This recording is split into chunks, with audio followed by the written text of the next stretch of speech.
No, but so fine. After all this work, we finally managed to get everybody together in one place, and we got Clarion Prime over in New Jersey. Happening. Chilling, man, just chilling, man. We got we got ODC. That's me over in New York, is East Coast as well. Buffalo represent. Go Bills.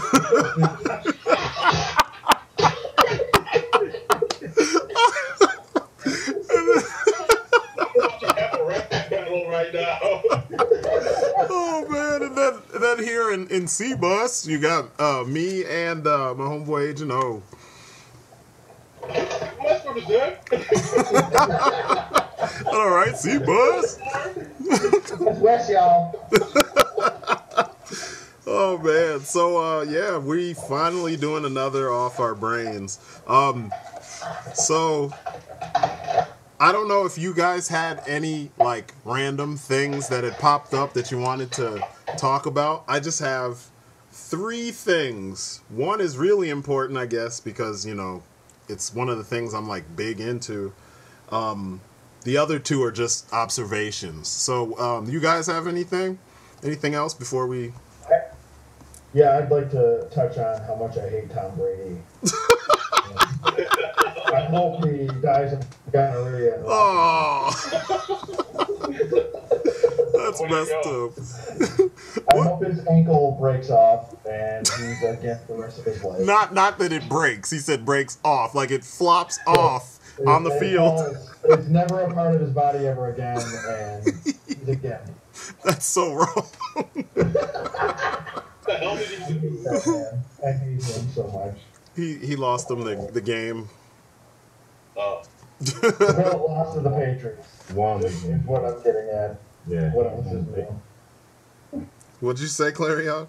No, I was gonna say, yeah, he's on the, as a Bills fan, I know, playing the Patriots every year is never a fun thing. Yeah, it's fucking annoying.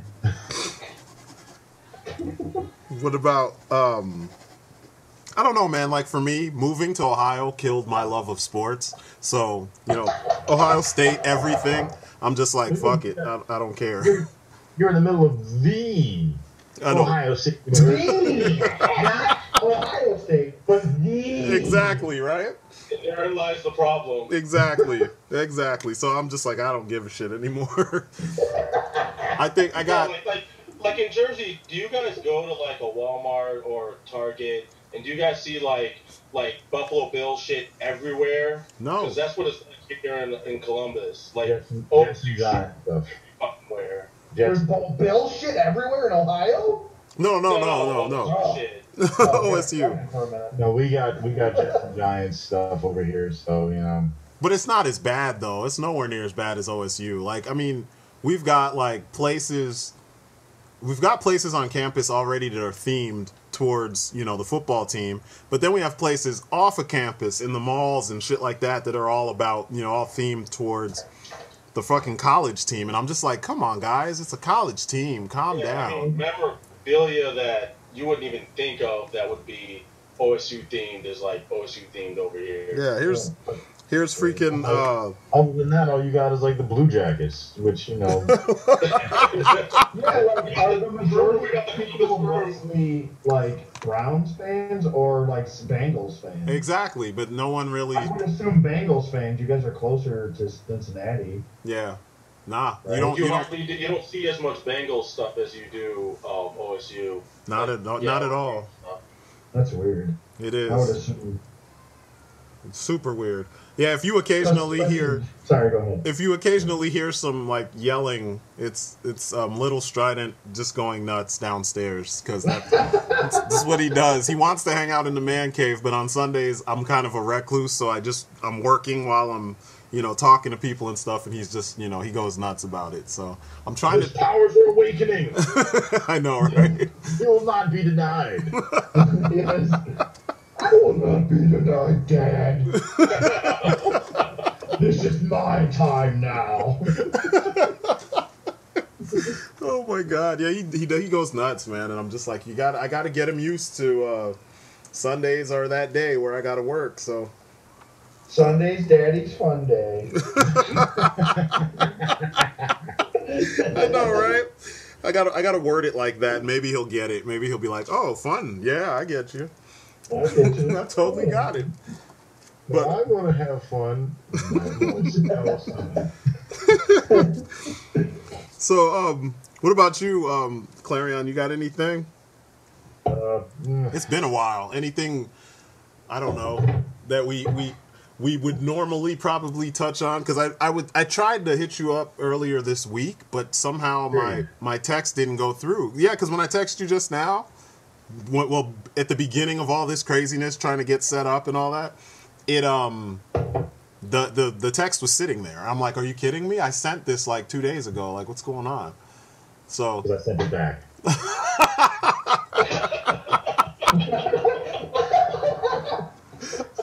it's jacked Who up. is this from? You can take that. I know, right? I don't take that. Verizon's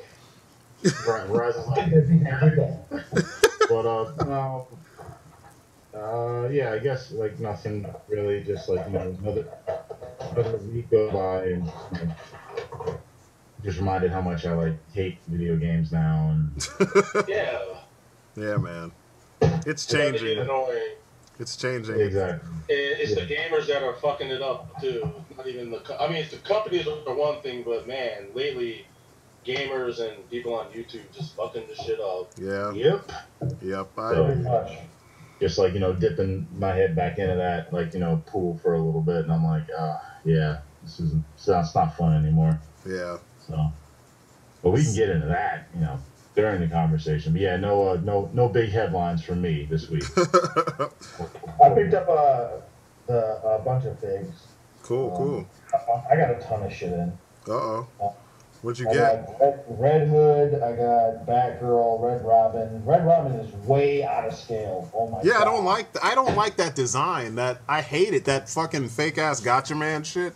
Yeah, he looks like a Vegas showgirl with that shit. I can't get into it. I don't know what it is. I don't know if it's just too much shit going on. It's just I just love his first Red Robin costume. Yeah, so much. me too. That was awesome.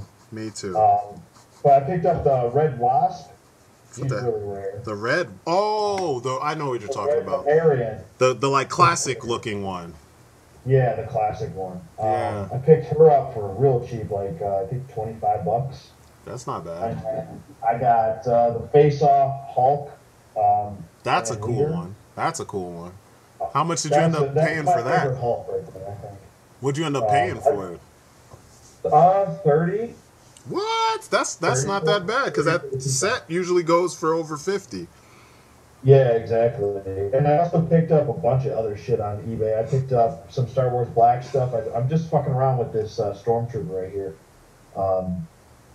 I got my Stormtrooper finally. I picked up a Clone Trooper. He's on his way. I picked up Anakin Skywalker, Chewbacca. What else did I pick up?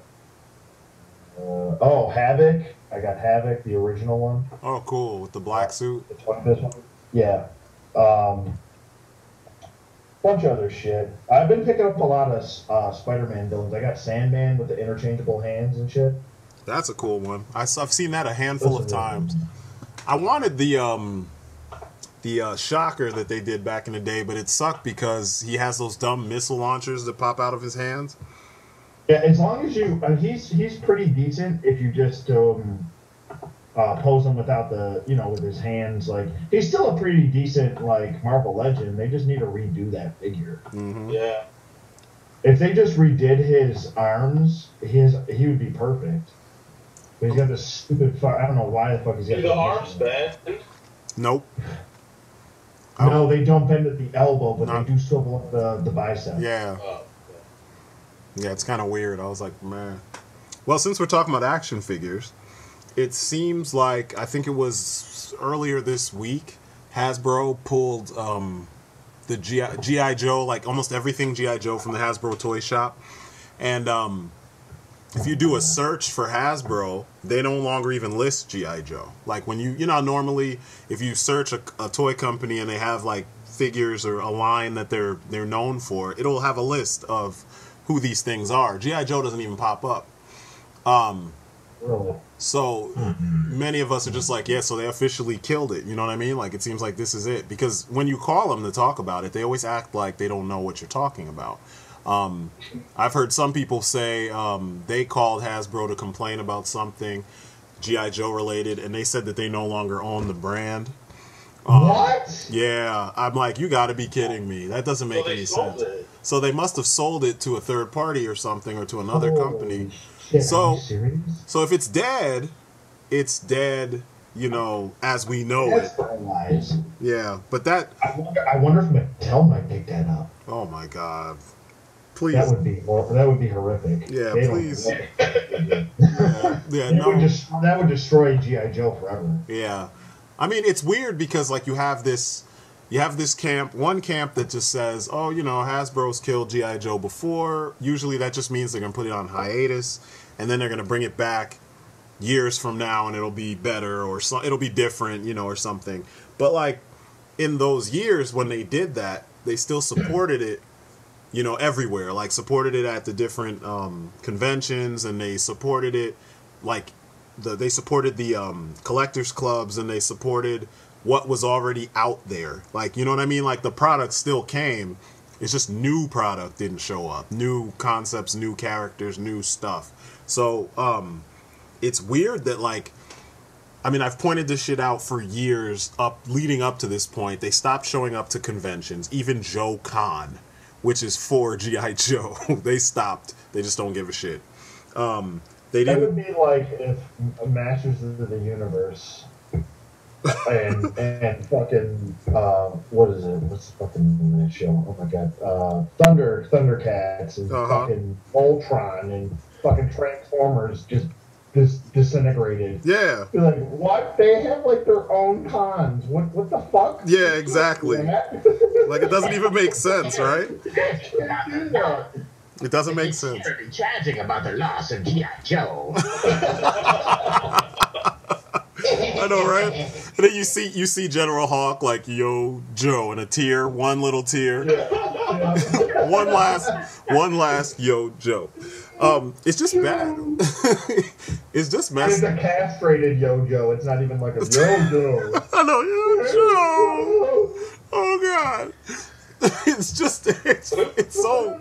I don't know, man. I'm like I said, some people think it's coming back in a different form, and then other people say, you know, they're like, it's just dead. And then you have this other camp that's like, no, they're still making Creo, and I'm like, fuck Creo, because that shit is not G.I. Joe. It's fake ass Legos with the G.I. Joe name on it.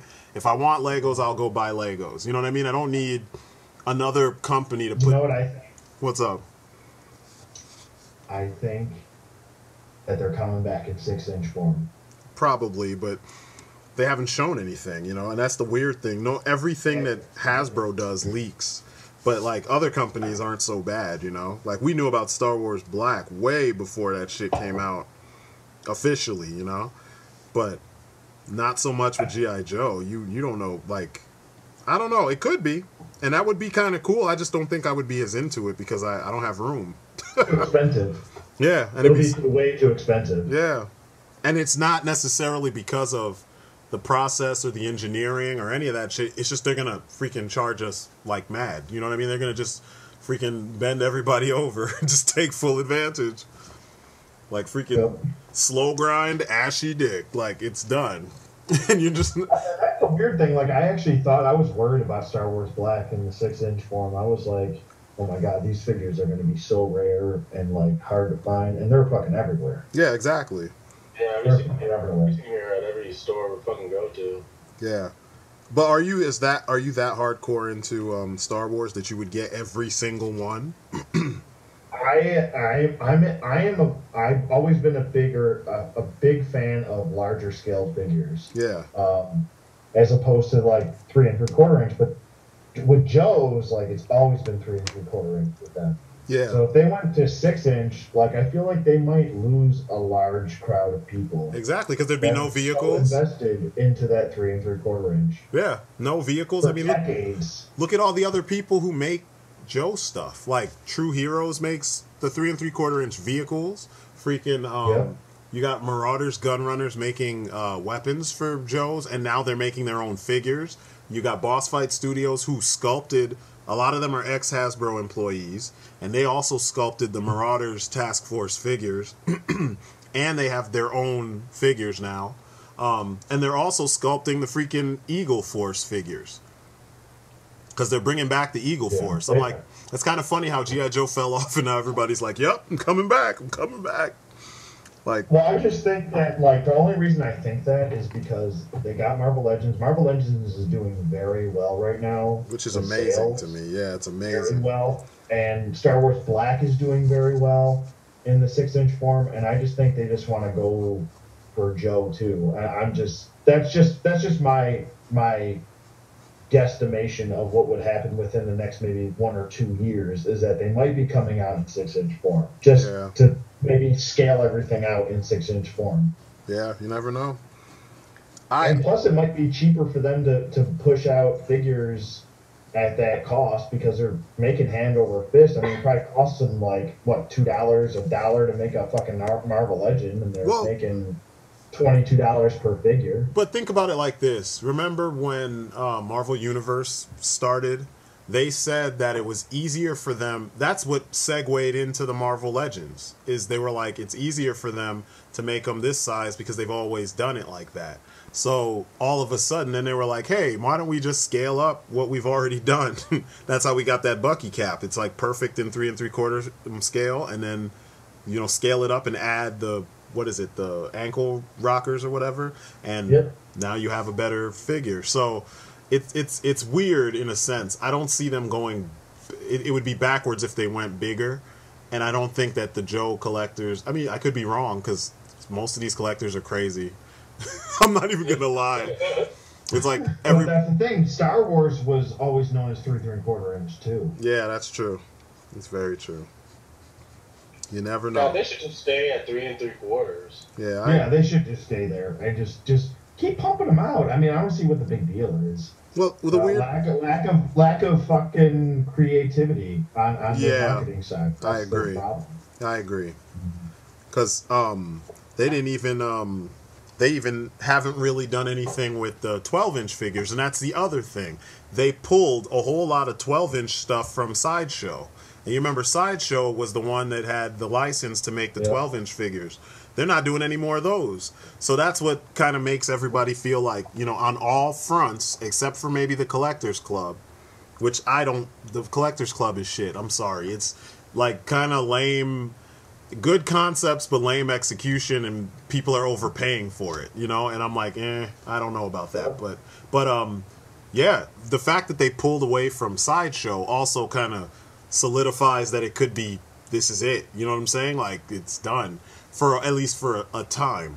But I swear, I feel like whoever's running the you know, that division or that portion doesn't have the imagination to keep things afloat, because there's no excuse for, you know, something like that that's been around for so long. They've just done such a bad job.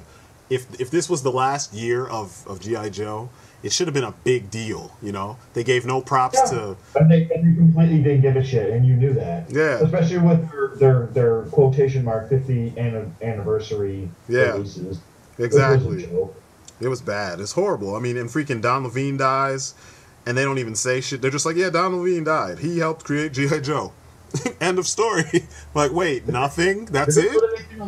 Did they put anything, sorry to interrupt, did they put anything on their page for that? Because I basically heard about that through, like, MSN. I didn't see it. I didn't see it on their stuff. I saw it everywhere else. Like, other people were explaining the fact and pointing out the fact that this man was responsible for the creation of G.I. Joe, and, you know, the early, not a real American hero, but just G.I. Joe itself, the brand, and and everybody else. I mean, there was museums in Rhode Island that were paying tribute to this guy, because, you know, Hasbro is in Rhode Island, and no one else said anything. Hasbro themselves, I didn't see shit from them. It's just weird to me. I'm like, you guys made a 12-inch George Bush figure, but you're not going to make like a commemorative something of Don Levine? I mean, was he an evil person or something? He's probably a liberal. Bro, that's why they didn't do anything for him. Oh wow. Maybe right. Yeah. Might be right. That's fucked up. I wonder if the other half of it is that Marvel Legends is doing so well, and it really is doing so well, they all want to dump all their money into that. Yeah, you never know. But I mean, I can't imagine how poorly did the G.I. Joe line do when... It must have been doing horribly. No, the thing is, I guess so. It used to make so much money up to, you know, the 2000s and whatnot, up until like maybe whenever the 25th anniversary shit came out.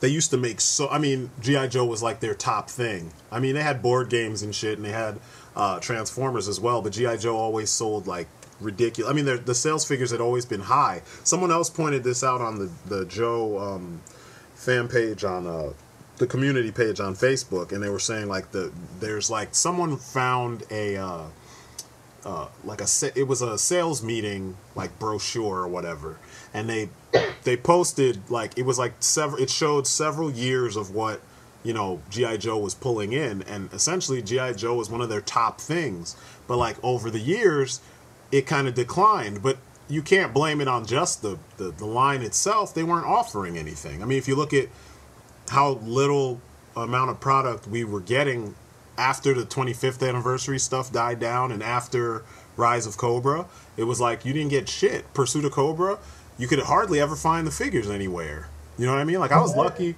to find what I found. That's a good point. That's a good point, and it's the fact that superhero shit is just taken over.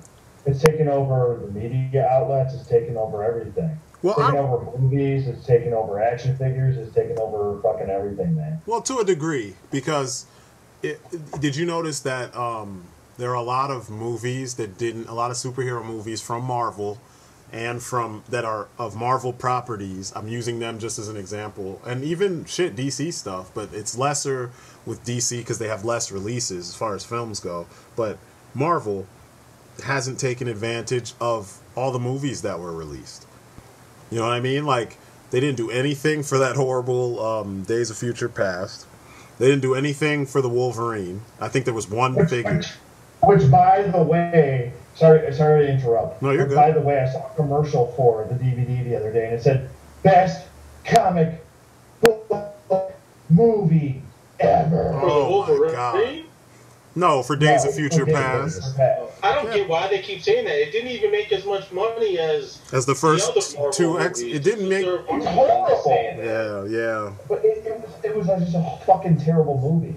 Yeah, Bryan Singer just allied himself with the right douchebags because it's overrated as fuck. It's so overrated. And it sucks because they keep saying it like it's true, and after a while, people are going to start believing that bullshit. Hey, all you have to do is look on Box Office Mojo or whatever, and just look at what it made, and you could see it didn't even make more than Captain America did, than Winter Soldier. I don't think it even made more than the third X-Men film, than The Last Stand. And people hate The Last Stand, but it definitely put asses in seats. So yeah, it did. So that's the thing. It's like. I don't know, but fuck Bryan Singer and his corny ass X-Men movies. I can't stand it. His fucking Oyster Club fucking movies.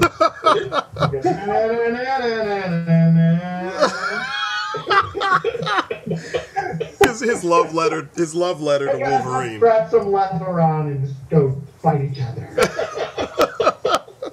No, not you, Hugh. You don't get to wear a shirt. I know, right? You take that shirt right off, you. I know, right? You hairy motherfucker, you. You just let that fur fly. So wrong. But they didn't take advantage of that. They didn't take advantage of. I think Iron Man 3 had kind of one release, but they didn't really take advantage in toy form because only 2 of the suits showed up in toy form, but like all those other suits showed up as Hot Toys and not as Marvel Legends, and that could have been like 3 or 4 lines worth of Iron Man shit. So and I would have bought that. And yeah, I hated that movie. Yeah, I hated it too, but there were a couple suits that were dope. I was like, man, I kind of You know? The Igor suit is baller. Yeah, exactly. Exactly. Looks all Cro-Magnon and shit. Yeah, the way it was all hunched over and shit. Yeah. Yeah. So yeah, there's that. There's what was the other movie? Spider-Man. None of the Spider-Man shit. Neither of the two movies did they make most of the shit that was in the movie. You know, I know the first movie didn't have that many characters, but they could have padded the line with like movie versions, like concept versions of characters that are in the Spider-Man universe, and they didn't do that. And then the second one came out, they gave us a whole wave, which is pretty cool, but only, what, 2 or 3 of the characters were in the movie? I think 2 of them, right? Yeah. They could have made. They could still be coming out with a second wave for Spider-Man right now. Yeah. And just have the fucking Rhino as a bath. Rhino as a bath because it was a big ass suit, and just have the rest of the characters that were in the movie. I mean, for Christ's sake, they even gave us a fucking Mary J. Watson in that one point, and now they just don't do anything. They give you one wave per year. Exactly. For each movie. It's bullshit. Exactly, and that's what I'm saying. I don't think that it's a superhero thing as much as it is that whoever is in charge is just making poor decisions. You know, like they didn't even do Retaliation right. They don't have fans. I feel like they don't have fans of the source material. Nah, they do. They just don't have fans of the source material. They do. For G.I. Joe, I don't think they do. They oh my God, you'd be surprised, man. Like there's maybe for G.I. Joe, but not for Marvel Legends. Oh, not for Marvel Legends. Yeah. I know they have fans for the Star Wars. I know they have fans for the Star Wars Black series because those guys love their fucking job. Yeah. Yeah, I agree. I know what you're saying, but for G.I. Joe, man, it's strange. I'm like, seriously, the fact that when Retaliation came out, you had what, 5 waves and only 9 figures that resembled the characters in the film. They didn't even give you a movie accurate Storm Shadow, and he's like one of the main fucking characters. You know what I mean? Like, come on, they didn't even give you like President Zartan. It's only the main conflict of the fucking movie. And you didn't even get a movie-accurate Cobra Commander. And that was part of the big deal. Like, he is now, like, running, amok all over the place with this new plan and shit. You didn't get shit, really. There were all kinds of stuff. You didn't get those red ninjas. They even showed them at the Toy Fair 2013, I think it was. Yeah. They showed those red ninjas, and they said they were going to be part of the ultimate, line. But instead, we got a freaking Sunbow version of Snake Eyes and Storm Shadow, but we didn't get much movie-accurate shit. It's like the guys in charge totally dropped the ball. Yeah, I was happy for that Sunbow Snake Eyes, because I missed out on the one before. What, on Snake Eyes? No, sorry, Storm Shadow. Oh, yeah. Storm Shadow, they could have released it, but I'm just saying, like, all those slots were wasted. It would have been cool to get a movie-accurate one, but... shit, they put that out, and I was like, I'll take this too. Fuck it. But man, they made too many, poor decisions. And then I'm pretty sure Retaliation was the final nail in the coffin for G.I. Joe. Because Retaliation ugh. Too many Ryasuke. I know, right? The Ryasuke. I mean, plus you probably did whatever they expected it was supposed to make. To me, that was the final nail in the coffin for G.I. Joe, because you can't sell a movie about G.I. Joe. Yeah. I don't know how you're gonna sell your toys. Yeah, it's true. The movie was a bad example of G.I. Joe. It didn't quite. Yeah, it just was bad. And it's embarrassing because they could do so much better. I'm actually about to review the old school movie, the 80s animated film, because the animated film had everything. If you like G.I. Joe, it has everything you'd want, Fuck Falcon. Yeah, I know. I didn't like Falcon. I wasn't. Did you guys see that CGI film with? I just saw it. Captain America and Iron Man. No. Uh-oh. I saw the first one with Iron Man and Hulk, and it was so bad I couldn't finish it. Wait, which one? The Iron Man and Hulk. Oh, no. This one, It was horrible. Big surprise. Like, just the fucking it wasn't, the voice acting was fine. The voice acting was the same voice acting as Marvel, Avengers Assemble. Yeah. And I don't mind those voice actors for those characters; they work well. Mm-hmm. But the problem was the CGI was horrible. It looked like they were fucking robots throughout the whole movie. Yeah, like, man, the first movie they did. my mouth moves like a robot, and you know that like really shitty like CGI where their mouths they move like 30 seconds after what they were saying. You know what I mean? That's the dialogue. That's how horrible it was. I was like, this is fucking terrible. I can't watch this.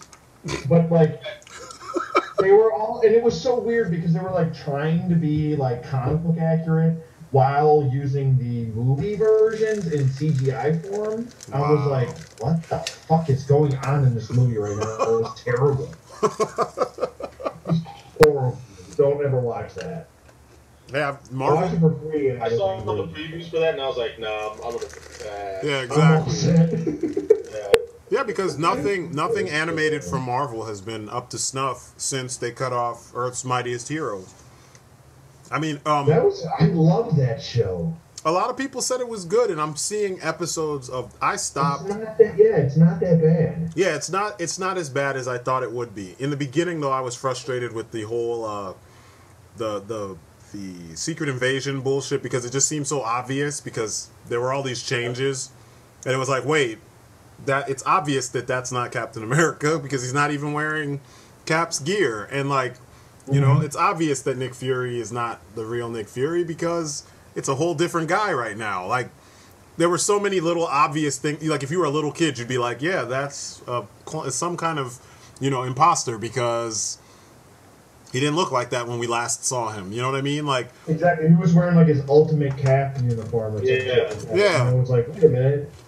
He wasn't wearing that. When the fuck did he start wearing that shit?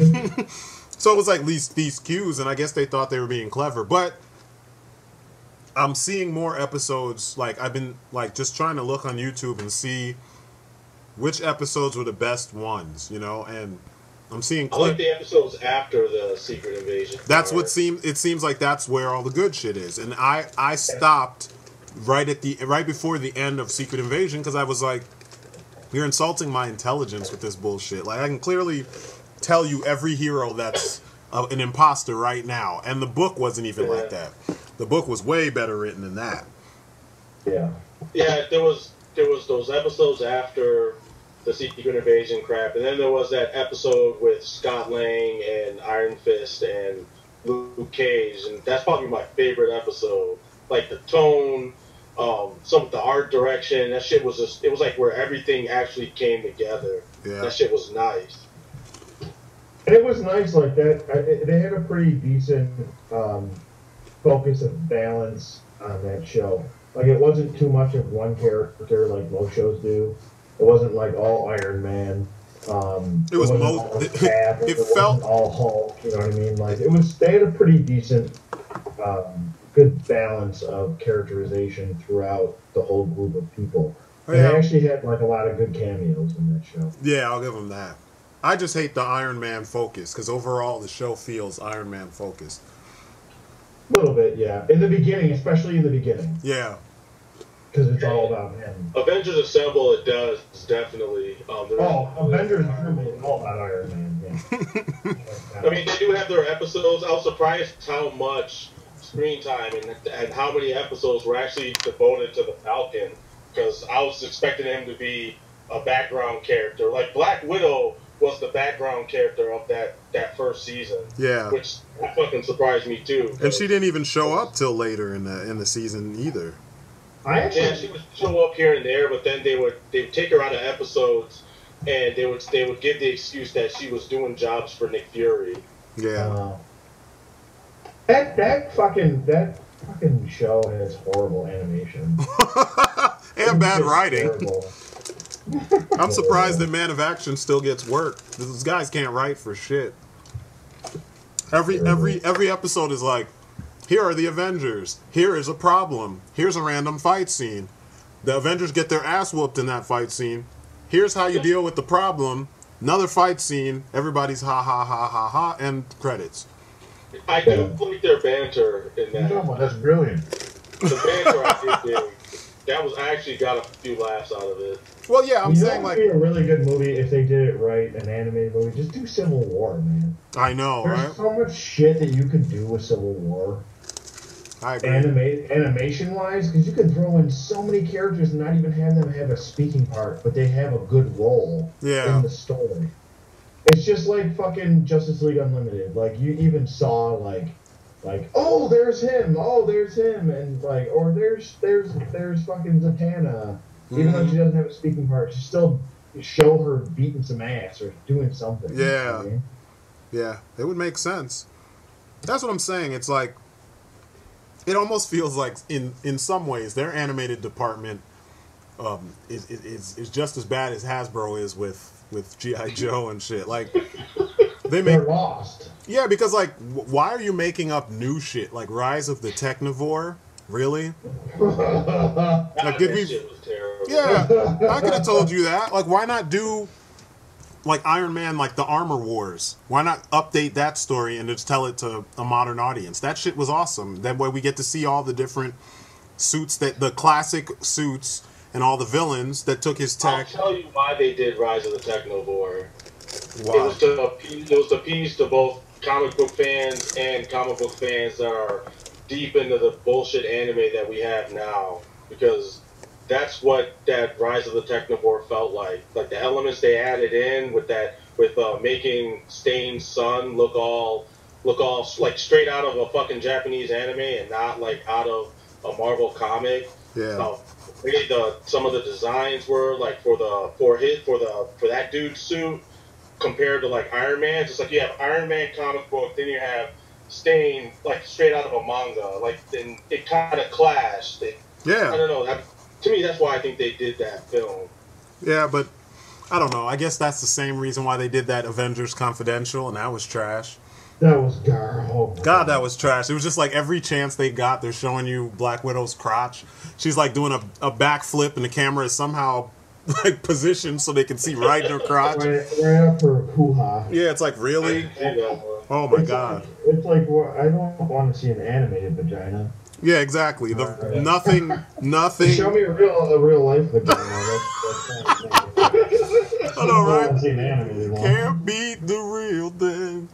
And then they have like a weird, like, love triangle, trying to be a love triangle. Oh my God, that was horrible. Like, what is this shit? And like, he's like, I wasn't good enough to be your boyfriend, so I became evil and got superpower. What? Shut the fuck up. That's how it starts. Yeah. I didn't watch it. A friend of mine told me that the Avengers actually don't show up till the end of the movie, and I was like, yeah, I'm done. I'm not gonna bother. Yeah, it's bad. They showed it was only the Hulk. Yeah. I was like, fuck this. Fuck this shit, I'm done. The only reason why I checked it out was the Punisher was in it. And I know you hate the Punisher, OTC, but he was bad in this, but they made him do some things that I was like, oh, they actually gave his character some credit. Because normally, when he shows up in animation, he gets, like, bitched out. Like, it's like he's so easy to deal with. But in the comics... Yeah, he was the best thing about Rise of the Technovore, too. He was in that? Yeah. What? Because Tony went to him for help, because they just happened to be, like, in the same part of the world. And while Hawkeye and Black Widow were trying to capture Tony, he was helping him escape, and Tony's like armor shut down. He was completely stuck in the suit, couldn't do shit, and he basically got away because of the Punisher. Wow. And after his suit reactivated and he took off, Punisher was like, the next time Tony Stark asks me for help, I'm going to shoot him. The way Norman Reedus delivered that line, I was like, that's Punisher, and that shit is funny. Like, it had that dry humor that Punisher usually has. Norman Reedus was the voice of the Punisher? Yeah. Wow. I don't know. I got to hear this voice. I'm not going to watch the whole thing, but I'm definitely going to look for at least a clip so I can hear him. But in the other one... His voice was like this. I'm going to kill you right now. Come here, I'm going to stick your head in the wood chipper. shit. No, I gotta. I like the Punisher. I don't like the fact that a lot of people don't know how to write him, and he's so fucking simple to write. I don't like the fact that they. There's a lot of people who think that the stuff that he does, like, how do I put this? They think Batman can do everything he does because Batman wears the costume and has the car and has all this other shit. But they don't think the Punisher. They don't think, I know, right? Because I'm not wearing hockey pants. You got that too. And then, but they don't think that the. Now I wear my underpants underneath my shoes. But they don't think that the Punisher can pull off the same shit with training and have been doing this shit since like the late 80s, early 90s. Like, they don't, like, I love how in the comics he's old, at least up until that Frankencastle bullshit. I don't know what's going on now, but like during Civil War and shit, you remember he was this huge old guy who he definitely was doing this shit since Vietnam. And he's fought everything. His skill set is, it's comprised of shit he learned over years and years of dealing with everything under the sun, from superpowered threats to mafia bosses to assassins to S.H.I.E.L.D. to whatever.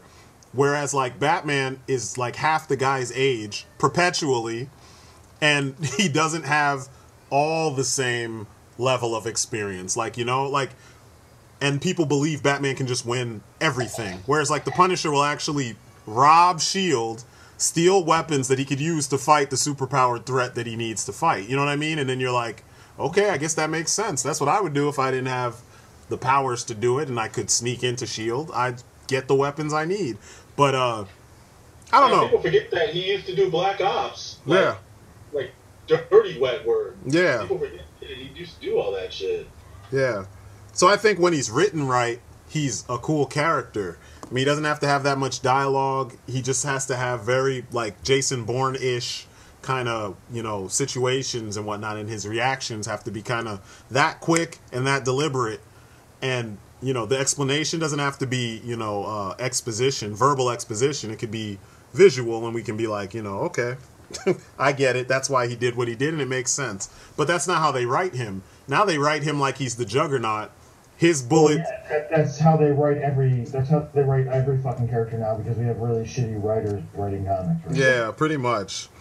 And that's the part that I don't like. They write him like. Everything is so bland and boring right now. It's just not a good time to be reading comics. I have literally put down, like, I was only reading Batman Eternal, and I kind of put that down. That's how bad it's gotten lately. Oh my God! Don't tell your boy. Don't tell your boy Rob. Rob loves all that shit. It's getting kind of like, man.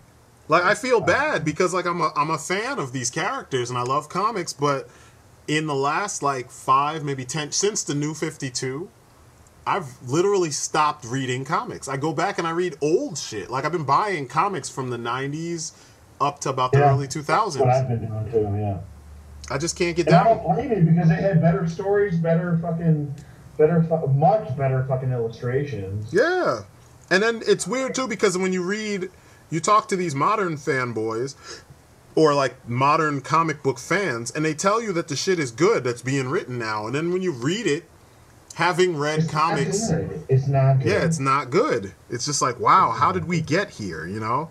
Shit, Clarion, you stopped collecting comics altogether, didn't you? Yeah, for like years. Yeah, I don't blame you. What was the last stuff I was getting? Even the last thing I was getting was it wasn't like a lot of like mainstream stuff. It was like a lot of like Wildstorm, Vertigo stuff. Like I got like stuff like Sleeper. There was a couple other books like that I was getting. I'd like gotten out of superheroes. I think the last event that was going on that I remember collecting during was, I think it was Civil War, actually. I thought you got Blackest Night. Okay, correction. That was the last thing. Yeah. Like, around about the end of Blackest Night, like that's when I stopped. That was the last time I walked into a comic shop. I like Blackest Night. Yeah, it was. It had fun parts to it, you know. Even though it's responsible for cheapening the Green Lanterns, in my opinion, because now they all do the same shit now. There's no individuality. I still thought that the overall idea was dope. I like that part. Which is weird because they show you in Blackest Night. There's like this splash page during like one of the big climactic events or whatever, where they're fighting Parallax and whoever it is that's got control of him or whatever. I can't remember all of it, but they're showing you, like, they show John, Hal, and Kyle, and they're describing each person's, like, why they're able to weld the ring and their specialty. And, you know, John's real technical down to, like, the rivets. You know, Kyle, he's an artist, so he's constantly, you know, tweaking and, you know, changing things. And they show you, like, they show his construct where it's this monster, and the monster's attacking, but at the same time, he's like, you see this giant green pencil erasing part of the monster so he can redraw it, you know, to his liking. And they show Hal. I forgot what they said about Hal, but Hal's just boring. Yeah. all you see. I'm fucking screenshot with a ball on it. You just No. The freaking old school catapult. no, the freaking caption. I love Hal Jordan, but he's kind of boring. He is boring. The freaking caption probably said,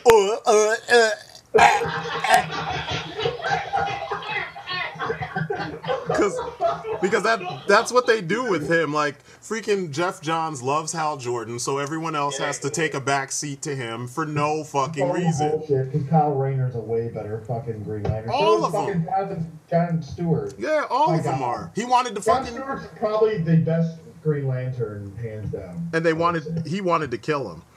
And it's not even like, you know, if John Stewart was a white guy, I would still say the exact same thing. This is not a race thing. And it's weird.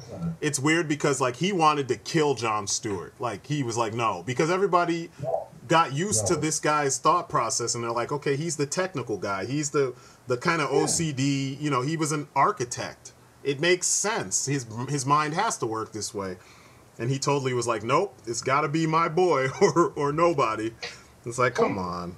But that's the thing. Like, Hal Jordan's, he's tired, man. You can't. Like, I loved it when fucking John Stewart was, like, the Green Lantern in the JLA. Like, he was the man. Yeah, he was like, cool. And like, I'm a Kyle Rayner fan, and this is me speaking as a Kyle Rayner fan. Like, I wanted Kyle Rayner in the JLA at all times, because fucking John Stewart was like the tactician. He was going to figure you out, and he was going to take you down. Yeah. And Kyle Rayner was like, you know, the think on the spot fucking creative dude, and then Hal Jordan's just like, yeah, you're just vanilla. He's just another vanilla.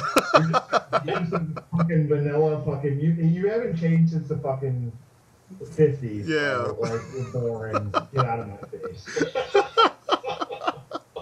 Well, it's true though, because it's like you think about all those characters who've been around for so long, and a lot of them have evolved, and Hal really didn't evolve. He's still the same kind of character, and in my opinion, he was better back in the day because you knew what to expect, because his character was fleshed out. Like when him and Green Arrow were running around in their across the United States in their little road trip in you know, Green Arrow and Green Lantern, those old books. Yeah. It was fun. That team up. It was fun to read that shit because you always knew Hal was going to be like this versus, you know, Green Arrow was always going to be like the complete opposite. Always. It was always like, you know, what was it? Hal was the Republican, and what's his name was the he's liberal. Yeah. So it was like he didn't give a shit. He was like, you know, it's always got to be a different perspective. Always got to be a different perspective. Yep. I don't know. And now it's just and I'm not even a politics person. I'm just using that as an example. But isn't it now like everybody's bland and boring? Yeah. Because everyone wants to be the goddamn Batman.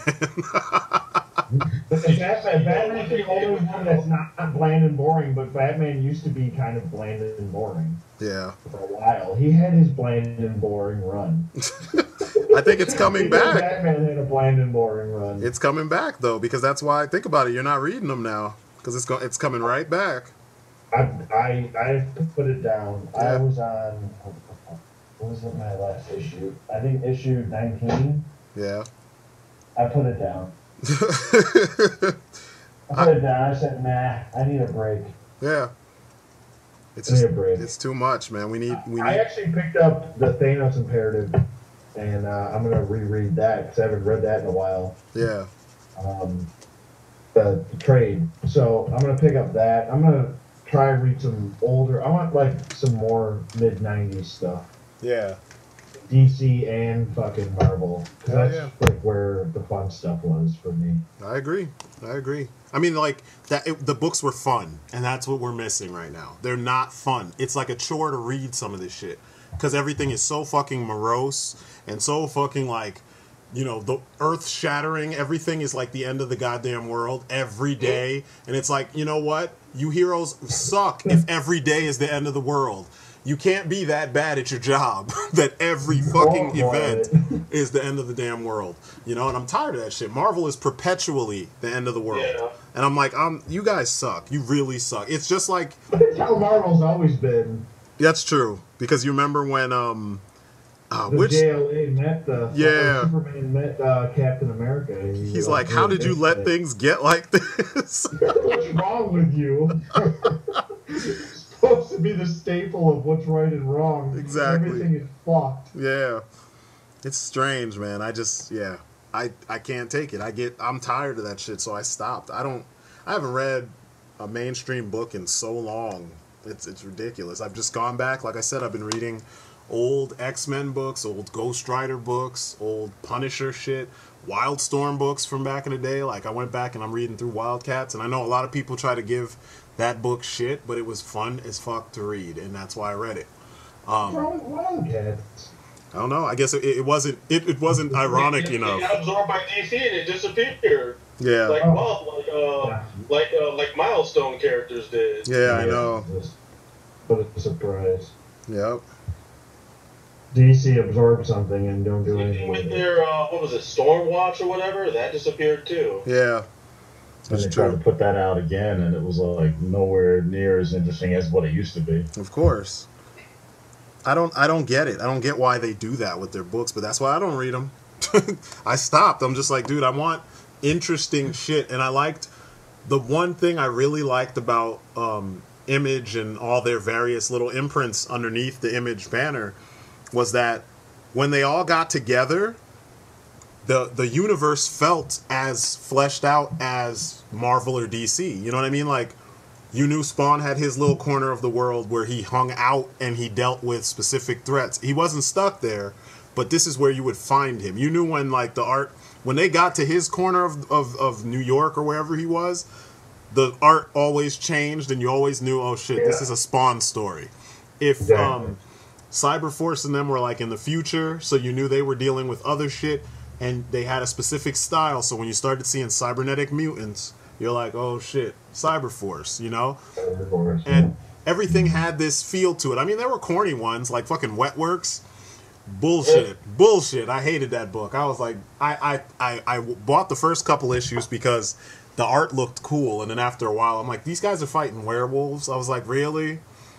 They still do that. They still do that now. Like, I was reading Invincible and Wolfman and a few other. Fuck Invincible! I got tired of that shit. Up until, well, I'm just saying, up until like issue 80 or something like that. And whenever they had a story arc that would branch into some of the other books, they would show the scene or whatever, and then you go to that other book to continue. A lot of times they would continue. They would start the scene from where it started in the book, and it'd be drawn almost panel for panel, but in their style, that book's style. That's and then true. You see it happening from a different angle, or you see what happened after said superhero left, and then the main character of that book, you know, what he was going through after that. After Invincible left or whatever. Like, Invincible always did that. Shit pretty tight. Invincible always did that. That's true, because I remember when I was reading Invincible really hardcore, there were a couple issues where I think Spawn showed up, Super Patriot showed up, the Savage Dragon showed up. A couple times. Yeah, and it didn't feel like, it still felt like one universe, but I couldn't go to like the Spawn books to see what the other half of this particular story was, how it was affecting him, because it wasn't affecting him. It was just a cameo. But back in the day, it was more like all the books were so tethered together that you could read the story from another character's perspective. You know, like if you only collected Spawn books, then like 10 out of the 50 that might have been released that year or something, you know, including annuals and all those other gimmicky things, maybe 10 of them would be this storyline that happened in another book, like when Deathmate happened, or when God, what was the other big one? Was it called Union? I can't remember. There was one. Deathmate was the one where you had the Valiant heroes pop up in there too. I think you had Solar. He was the main character, the big red dude with the Cyclops visor. And then you had what was the other one called? Oh shit! Supreme was in the middle of this shit, and I can't remember what it was. Remember when they had the X-Men Wildcats team up? That was actually pretty cool. The crossover.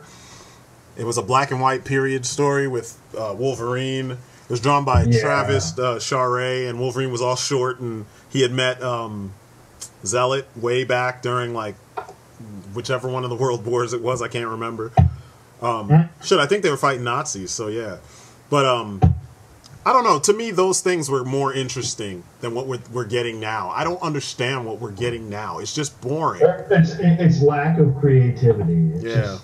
It's almost like nobody wants to take a chance on doing something new and bold. Yeah. It's just they're just like, well, let's just follow the same mold that we've always been following, because that'll just make the amount of money that we need to get by. Because we know it's going to sell, because if it's Batman, if it says Batman on it, it'll sell. It'll sell. You're right. Batman on it, it might sell. Yeah. If it says JLA, it'll definitely sell because Batman will be in it. Yeah. It's just people just are just. It's just a bad time to be reading comics. Yeah, I also read that with the X-Men books, they're afraid of creating new characters right now, because if they do, then Fox automatically has the movie rights to them. So they've been holding back, I guess, on stuff they want to do until one day they get their license from them. That's why. Like the dumbest thing I've ever heard. Yeah, I know, right? That's why they. That's even more of a reason why they should go back and redo shit they already did. Did you guys hear Spider-Man might be in the next Avengers movie? Yeah, they said. I don't think it's gonna happen. I don't think it's gonna happen, but they were talking about that. Yeah, the whole like the careful sharing of the character between the two. It's so stupid. They should just say, "Hey, fuck you, can have Peter Parker. We'll just use Miles Morales." Yeah, I know, right? Yeah, they can do that. Marvel can do that. They own Miles Morales. They don't want to. They don't want to. It's so weird. It's just. Because there was an article where Kevin Feige said they weren't going to do that. They weren't going to go down that road. I can't. Why? What's the problem?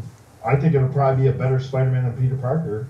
It'd be more interesting in the sense that, you know how Marvel is so obsessed with making him younger. Well, now you have a younger Spider-Man. You know what I mean? Yeah. And he's dealing with the same issues that Peter Parker would be. Yeah, true. Yeah. In some ways, it's even worse because his father's like really against superheroes, so he has to deal with his father. Like if he ever found out, his father might hate him because it's that deep. Yeah. That's true. Yeah, it's crazy, man. Yeah, you could totally go. They could totally go that route. Yeah. If I was Marvel, I'd just pull my dick out, put it on the table, and be like, "Well, my dick's way bigger than yours. Yeah. And this is my property, so I'm gonna do what the fuck I want. If I want to put Spider-Man in it, I'm going to. It just won't be Peter Parker." Or they should. I still think they could do either Miles or freaking O'Hara, dude from 2099. Because if they jumped, if they did that, if they jumped to the future, that would be fucking amazing. And it would probably just kill everything, because then you'd get a whole different idea, style, and everything of what Spider-Man could be. Different powers. You know what they should just add Agent Venom, since they're using Agent Venom with whole Guardians of the Galaxy run right now. Yeah. They could just add him in to the Guardians of the Galaxy, and just that way you got some sort of Spider-Man character within that realm. But doesn't it still fall, because they're putting Venom in the Sinister Six film, So like, Agent Venom's a separate character, though. no. I mean, I know he is, but the name. Yeah. They would probably have to call him something. I don't know how that. I really don't know how that works. I know that Miles Morales is owned by Marvel. Yeah, because he's Ultimate Spider-Man. They don't have movie rights to that. They only lost movie rights to the Peter Parker character. Yeah, because Ultimates was created after the all this finagling with the deal happened. So everything under the Ultimate imprint is separate, but everything under the regular, Amazing Spider-Man, Spectacular Spider-Man, Web of Spider-Man, all that shit that's fair game for Fox or Sony. I mean, I'm sorry. So yeah, Agent Venom he came from all that, so they probably would still have some, which would suck ass if they did take him and do what they've been doing. I mean, not to say that I like the Amazing Spider-Man 2. I didn't have any problems with it. I mean, I had minimal problems with it. I didn't have the problems everybody else does. It's not as corporate of a film as Ninja Turtles was. Like, that was corporate. That was a corporate film. Like, if ever there was a corporate film, that was one. And nobody said that. But, because they know that and they want Marvel to own their own property again, everybody's trying to sound like Marvel's the victim. Marvel is owned by Disney. If they really want their shit back, they could just buy it back.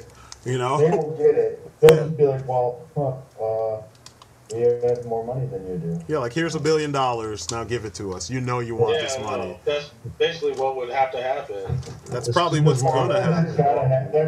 That needs to happen with the X-Men. Yeah, I know, right? Good God. Sony's not doing that bad with Spider-Man right now, so I don't really have a problem with it. Yeah. After Spider-Man 2, it's pretty decent. People keep saying that Spider-Man, like, it's so terrible. Like, I was like, did you guys look at how much money that movie made? No.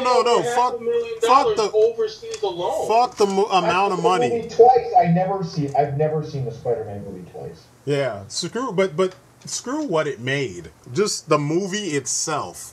Like, I know, but a lot of people, they judge the success. Yeah, of but the movie those are idiots. Those are idiots, and I know, but that's what I'm saying.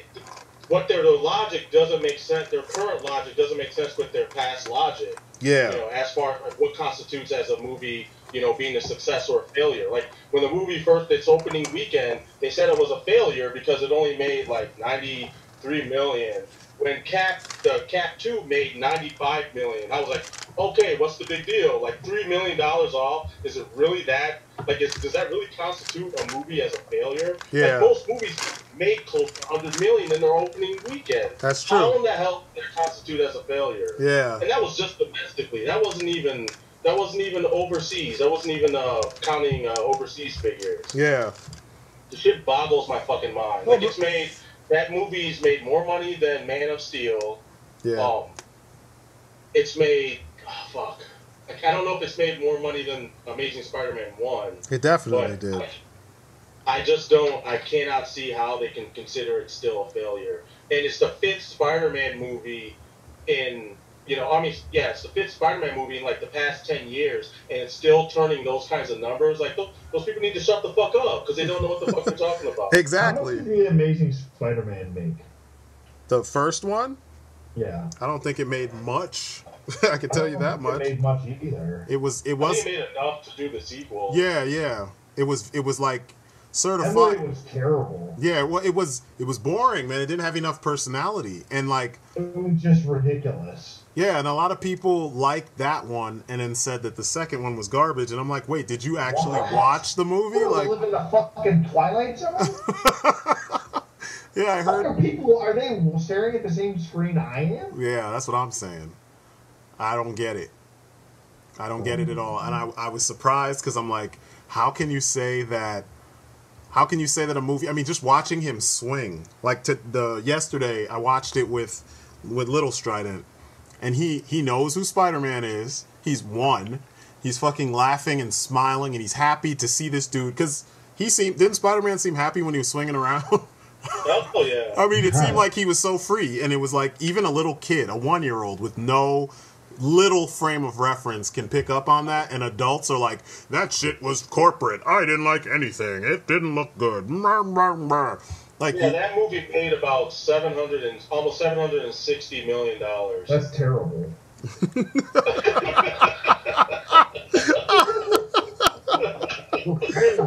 You know, right? How dare they make $700 million?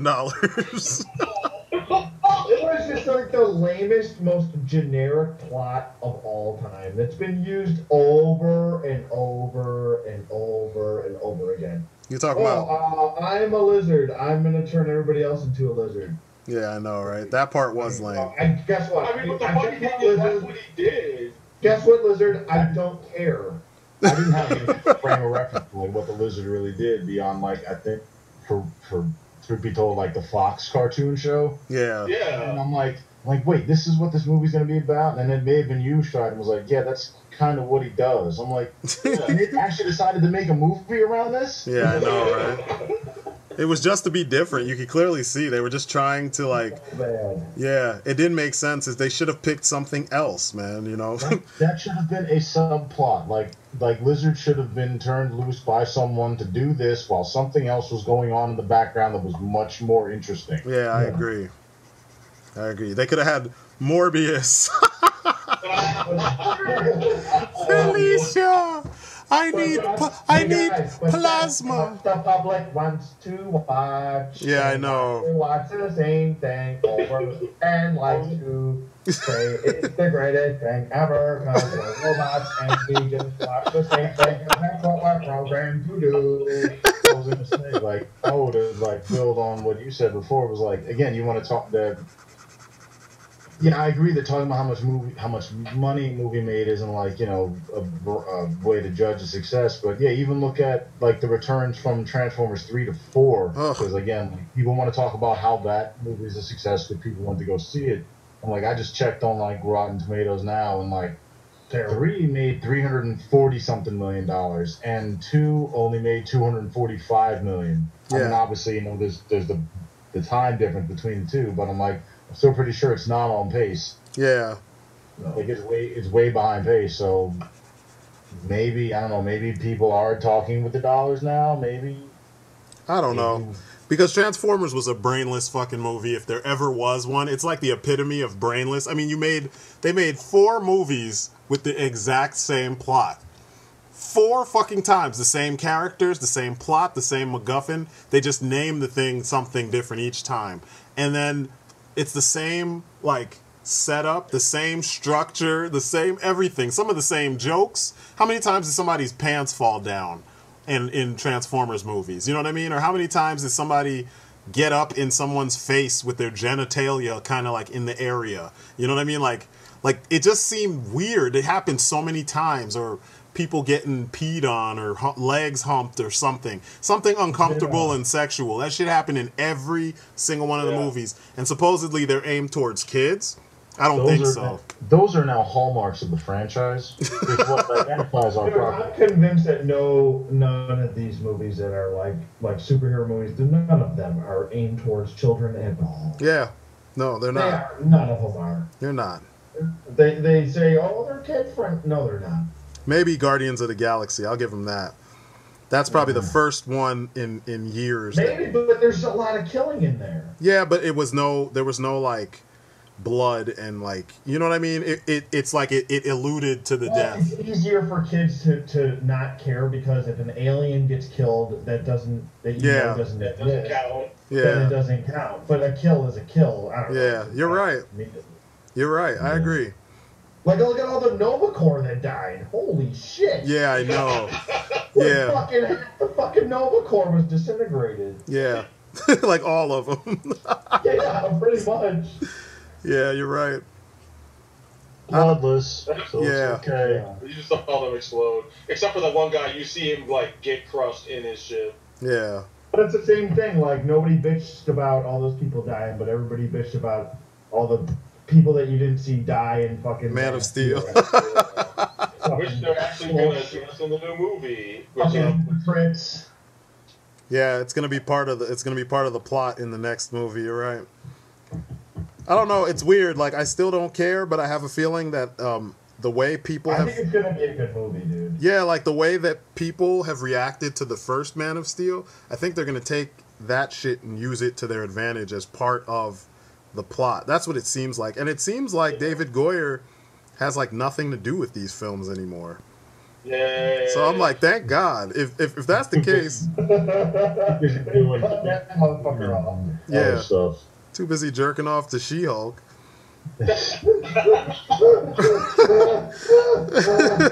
No, mama should just care about your education. Always figured he'd be in Bryan Singer's camp with those pool parties and shit. Oh my God, that's jacked up. Come you, take your shirt off again. All right. You want to get in the movie, you know what you got to do. Oh man. Well, what about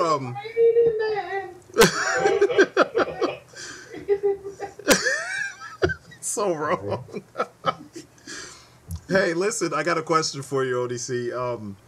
How has the QC for the DC collectible stuff changed? Has it gotten better yet? You know what? I can't say it has or has not gotten better because I haven't even opened these guys yet. Oh, you haven't? I'll open them and do reviews. I haven't even opened them yet. Oh shit. Yeah. So, you know what? I'll open Batgirl right now. I'll do an on-air one. Unboxing. Podcast. You know, right now. Right now. Doing that. In your face. What'd you say? Seen the new Mega Man figure that they're doing? Nah.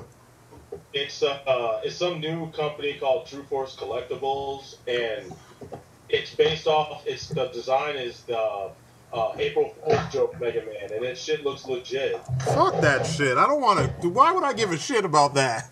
The April Fool's I one? like that design. I'm getting it. Are you talking about the one from Namco Cross Tekken? I mean, No, Street Fighter I'm talking Cross about Tekken? remember they did the April Fool's joke where they were teasing a new Mega Man X game, and they had the character study. No, I don't They remember. had the image of the character study. Oh. No, I'm gonna have to look it up because I don't remember that. Capcom teased everybody and showed it, and that was their. And I guess nobody picked up on the fact that they showed it on April the 1st. And the character study looks legit. Really? It's called Rockman X version .ke. Not KE. And when you see it, you're like, okay, it looks like they're actually going to do a new game. And so everybody got excited until they realized it was a joke. But hopefully this new figure is not a joke, because they have the grayed out figure all put together and everything, and they've got it in various poses, and it looks pretty damn sweet. Huh. We'll have to look that up right now. Yeah, it was on Kotaku. You and Kotaku. What is it called? True Force Collectibles? Yeah, that's the name of the company. They're a new company, and I guess they're going to be trying to get... Like, they got the rights to do the figure. They just need funding, because I guess Capcom's not putting a dime into this. Yeah, they're not doing anything. That's why... Because Capcom's a bunch of dicks. Yeah. Hey, Capcom, can we have money for a Mega Man? Hello? No. Hello? Hello, we heard money with Mega Man? What? Hello? Yeah, I know. Oh, this is the Battle Network version of Mega Man. This isn't like a concept one. That's what he looks like in Battle Network. I never heard it. The Bird.ke? Yeah. It's the Battle Network design. So I think they must have snatched that. Yeah, Black Ace is what that design was called. Looks cool. Yeah, it looks really cool. Damn it. Don't tell me she broke. No, this fucking... No, it's not that version. Yeah, it is. I'm looking at the grayed out version right now. That's not the Battle Network version, though. Yeah, if you in Battle Nexus has had several iterations. Oh, you said... Oh, okay. I thought you Yeah. said Battle Network. The first one was called... Let me see. I'll look through it. Because there's one that says Mega Man Star Force. Black Ace, and his suit looks almost exactly like the one that you just mentioned. And it looks similar to the Battle Network stuff, or Battle Nexus Network. I can't remember which one it is. But yeah, they look really close to one another, with the dragon on his hand for the gun. And let me see. God, that Tekken Cross Street Fighter version looks like shit. My God. It grows on you, you know? Yeah, right. Like cancer. Uh-huh. It's not the kind of shit I want growing on me. I don't understand. Shit's horrible. Where is it? Where is it? Where is it? Yeah, it's weird. I don't know. I don't like Mega Man enough to get a figure. I really don't care. Yeah, I don't care about Mega Man. Yeah, I remember, like, I liked X and Mega Man X-Zero. I played the hell out of that, but then after that I didn't care because they always felt like they were rehashing shit. And I was just like, yeah, I'm good. You know, Yeah, I like those games. That's why I'm going to be getting this figure. Yeah. Oh, you like all the Mega Man games? No, I mean, I played all the old school ones, and I never got a chance to play X because I didn't own a Super Nintendo. And then when I saw that they did not the HD version, but it's basically the same game, but it's in 3D, so it's still a side scroller. Uh-huh. But it was on the PS Vita, or not the Vita, the PSP. Uh-huh. So I was like, great, you guys redid it so I could play it, but I don't want to buy a PSP in order to play this damn game. So I still won't be playing it. You know, and they added a bunch of extra stuff, like there's extra cutscenes and shit in the game. I just never got around to playing it because I don't want to buy a full peripheral just to play one game. Yeah. If you got what? You worry about the old school ones or like that newest one?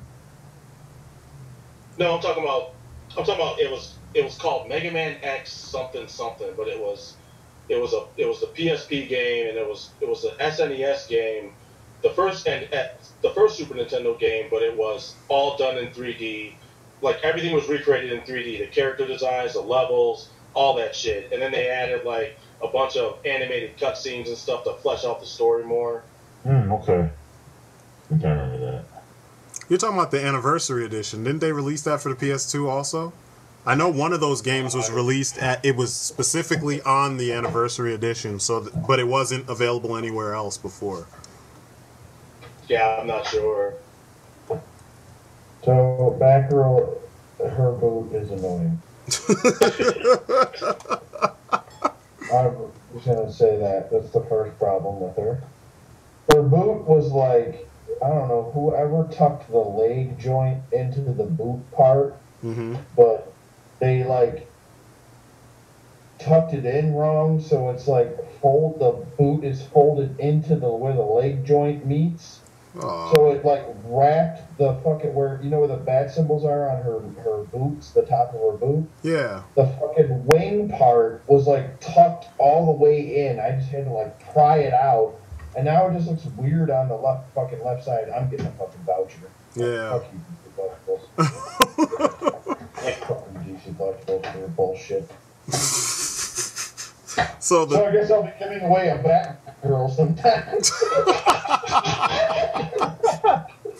Anyone interested? That's quality.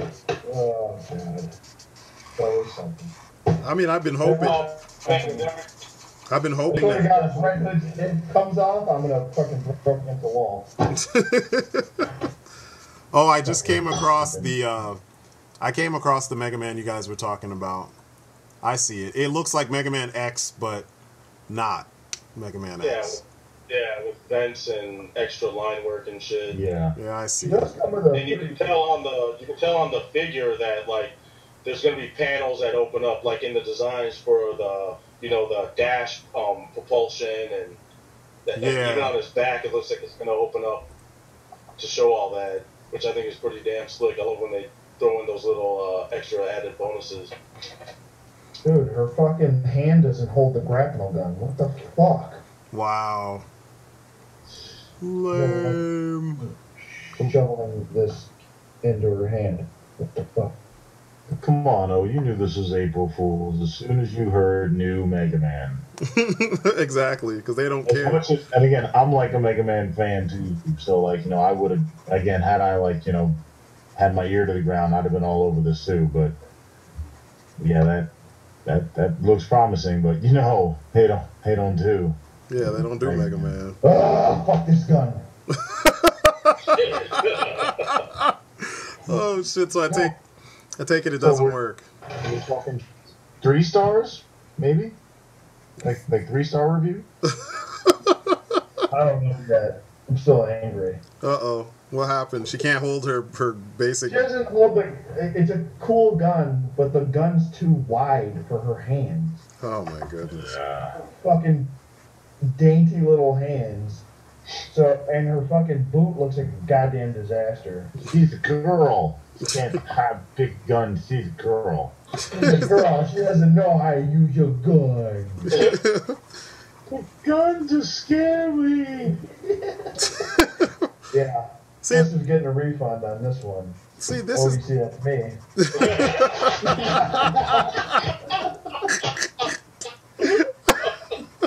See, that's where I get mad at people that review figures, because, like, it sounds like that's the general,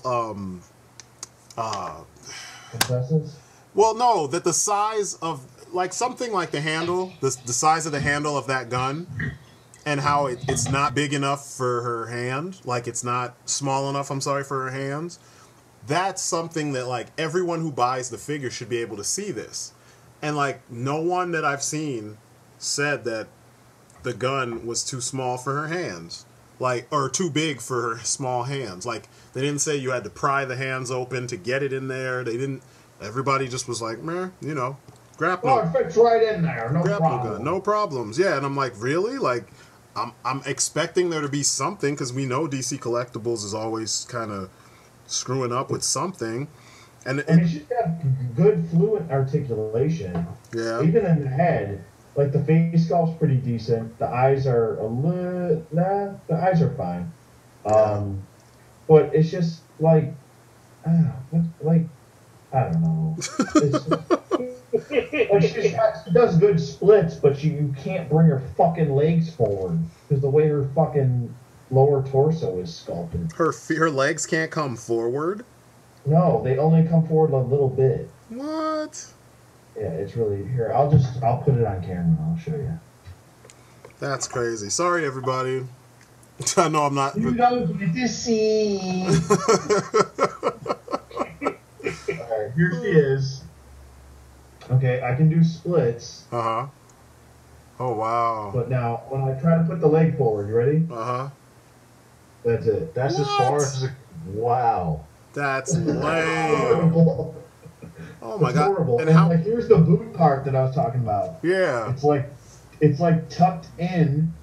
Trying to Oh. like pry it out because it was tucked behind this piece right here. See What that? the fuck? Yeah, I see the fold and This everything. was tucked behind that, Oh, my and I had to God. pry it out, and it was like folded over. So whoever plugged this leg into the boot, Yeah. folded into the boot, because you can see the other boot how that is. See that? That's crazy. It was like Wow. $4.58. How much was it? No, so it was like $4.58 when they made that figure. It's like, all right, let's go. I know. Next up, fuck this figure. It's like next stop, Applebee's. Yes. You mean Waffle Oh, House? you can eat ribs. You mean the Waffle House? Damn, I can't believe that, man. That's... Wow. Stupid. Yeah, I'm sorry, dude. Yeah, man. Oh well, it's all right. I'll just get another one. That's fine. There we go. That's crazy. How much did it cost? It was like $22. It wasn't too bad. Jesus, and she's still... See, I hate that shit, man. That's why, like I said, I've been putting my time and money into Japanese figures, because I don't deal with that shit with them. And it's coming all the way across the fucking ocean. I'm not dealing with that I shit. know, right? You don't have to deal with any of that shit. Because I get tired of bitching about my figures not being up to snuff. You know what I mean? Like, you just can't be... They can't charge us what they charge us and not give us quality. Like, it just doesn't make sense. And, if people want to keep on, giving them props and saying that everything is good, then hey, dick ride. Yeah, dick ride. Dick riding. It's just.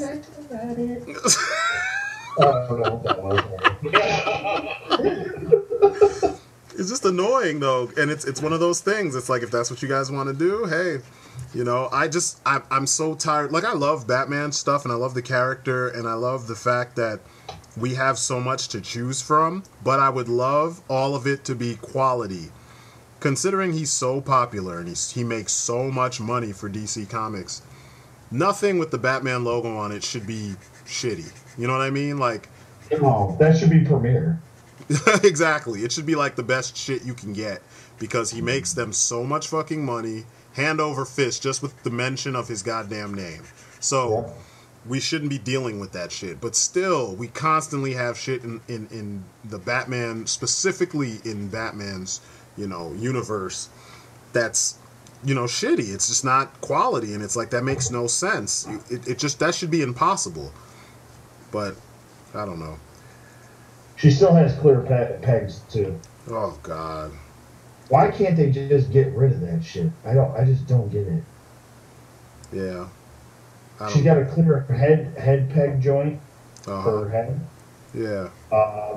Shoulders and thighs. That sucks. It's annoying. I mean, other than that, she's fine. She's got no leg movement though, other than splits. That's pretty lame. It's just weird to me that they went in that direction, you know?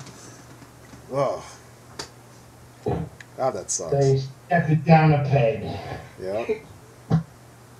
That blows.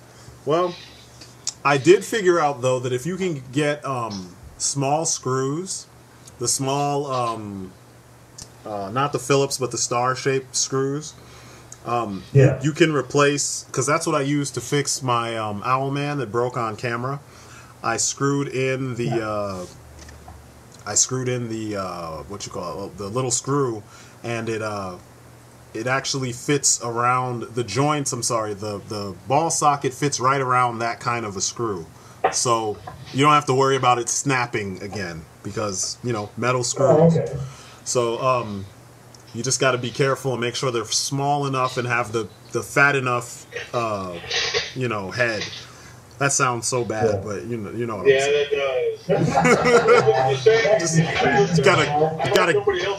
I'm saying. You gotta get it in there. Just get it in, and if it doesn't go, you force it. You just get it in there.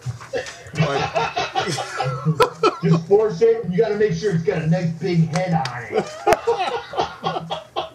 And it might take some struggling. But it'll be worth it. It'll be worth it. Just struggle. Like, nah. But when you're done, you just sit back and you go, yeah. Yeah. My head is too big. I'm sorry, any children that happen to be listening. I apologize.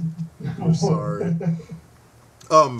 Here's something. You know what's wrong, kids. I know, right? Hey, everything we're saying is actually right. You'll understand one of these days. You will understand. But here's a question. Marvel Legends. I know, Clarion, you wouldn't. I don't know if you've been collecting any Marvel Legends as of recent, but has the quality of them been improving? Because I know that my last straw was the Guardians of the Galaxy figures, and then I was just like, nope. I've even seen the answer to that question. I've even seen. I just want. The answer to that question. I want to hear other people's opinion. I don't want to be the only one saying something. Well, I'll say this. Pretty much, other than Batman shit, Marvel Legends is pretty much the only thing that I'm collecting right now. Yeah. I'm only picking up Batman stuff and cherry picking the DC collectible stuff because I'm too afraid it's gonna fucking break on me. Yeah. And I only really care more so about collecting the Bat family stuff. Yeah. But I've been pretty much collecting Marvel Legends and Star Wars Black. That's about it. Okay. For the most part. I don't know. Has their stuff gotten better? No, it's not gonna change. It hasn't improved at all. Like, No. Well, I mean, it's the same old, same old. I mean, they're not going to change if it's selling. Yeah. And right now, Marvel Legends is selling like hand over fist, man. Yeah, I saw the reveal for the new Cap and the new Hulk, and Yeah. the Cap it's just the repainted Winter Soldier body. Almost all repainted. I don't think all those parts. The chest, the torso is different, but the leg. torso is different. Yeah, and the the legs chest is different. Yeah, the legs and the arms. Everything else is the same. Yeah. Yeah. Even that Hulk is just got a different head on it and different hands. Yeah. Well, different legs, like the upper thighs. He's got retooled legs. It's the same legs. Yeah, retooled is the word. You're right. Got the Avengers pants on. Yeah. When did the Hulk ever have Avengers pants on? Hey, when Tony Stark became like the main Avenger, that's when. Yeah, one of those mobile games. All right, guys, you gotta put your uniforms on. What happened? Paul, put your pants on. I'm not gonna dress you again. Okay, pants. I know, right? Oh, you like pants. Tin Men tell me to put on. Awful Commando. I know, right? I kind of wish the Avengers Hulk was the Hulk from Ultimates? Yeah. Eating people and shit. Yeah. That would be awesome. That would have been He killed that 400-pound man and stole his pants. Yeah. And he so damn funny. And he ate the freaking Shatari dude or whatever. That was awesome. Yeah. He also ate. What's up with the Hulk and eating people? He ate fucking Wolverine. Oh, he did? Wolverine killed him, but. Wow. Yeah, you ever read the Old Man Logan story? Oh, I did. I read part of it. I didn't read the whole thing. Where basically everything goes to shit. Yeah. Logan is like married, got kids and shit, and then like Red Skull is like a president, and Hulk has got his own territory, but he's gone like batshit crazy. Yeah, his kids were the entire like Western. Yeah, he's got like he's got like Arizona, California, fucking owns like all that shit. And they were all like inbred kids, yeah. They're like inbred Hulklings, and they like go crazy and own all this shit. And like after like Logan goes through all the shit, I won't spoil it too much because it's actually a pretty good read. Yeah. After that, he like fights Wolverine, and like Wolverine, he like eats Wolverine, and then like Wolverine like fucking guts him. Wow. I didn't even see that part. Way out. Yeah, he like claws his way out of his stomach and kills the Hulk. Of course. Like there was that one panel or splash page where they were driving through Giant Man's skeleton. Yeah. Yeah. It was like a highway through it or some shit. Yeah. And like the Hulkling kids were like they were driving. Their like form of transportation was the Fantastic Four fucking ship. The Fantastic Car. Yeah. That's jacked up. Yeah, I don't know, man. Everybody's dead. Everybody's fucking dead. My gripe with that story was the way that the X-Men were killed. I was like, really? Yeah. Like, you would think that, like, they're... No, that's not... You gotta read it. Oh, it's that's all bullshit?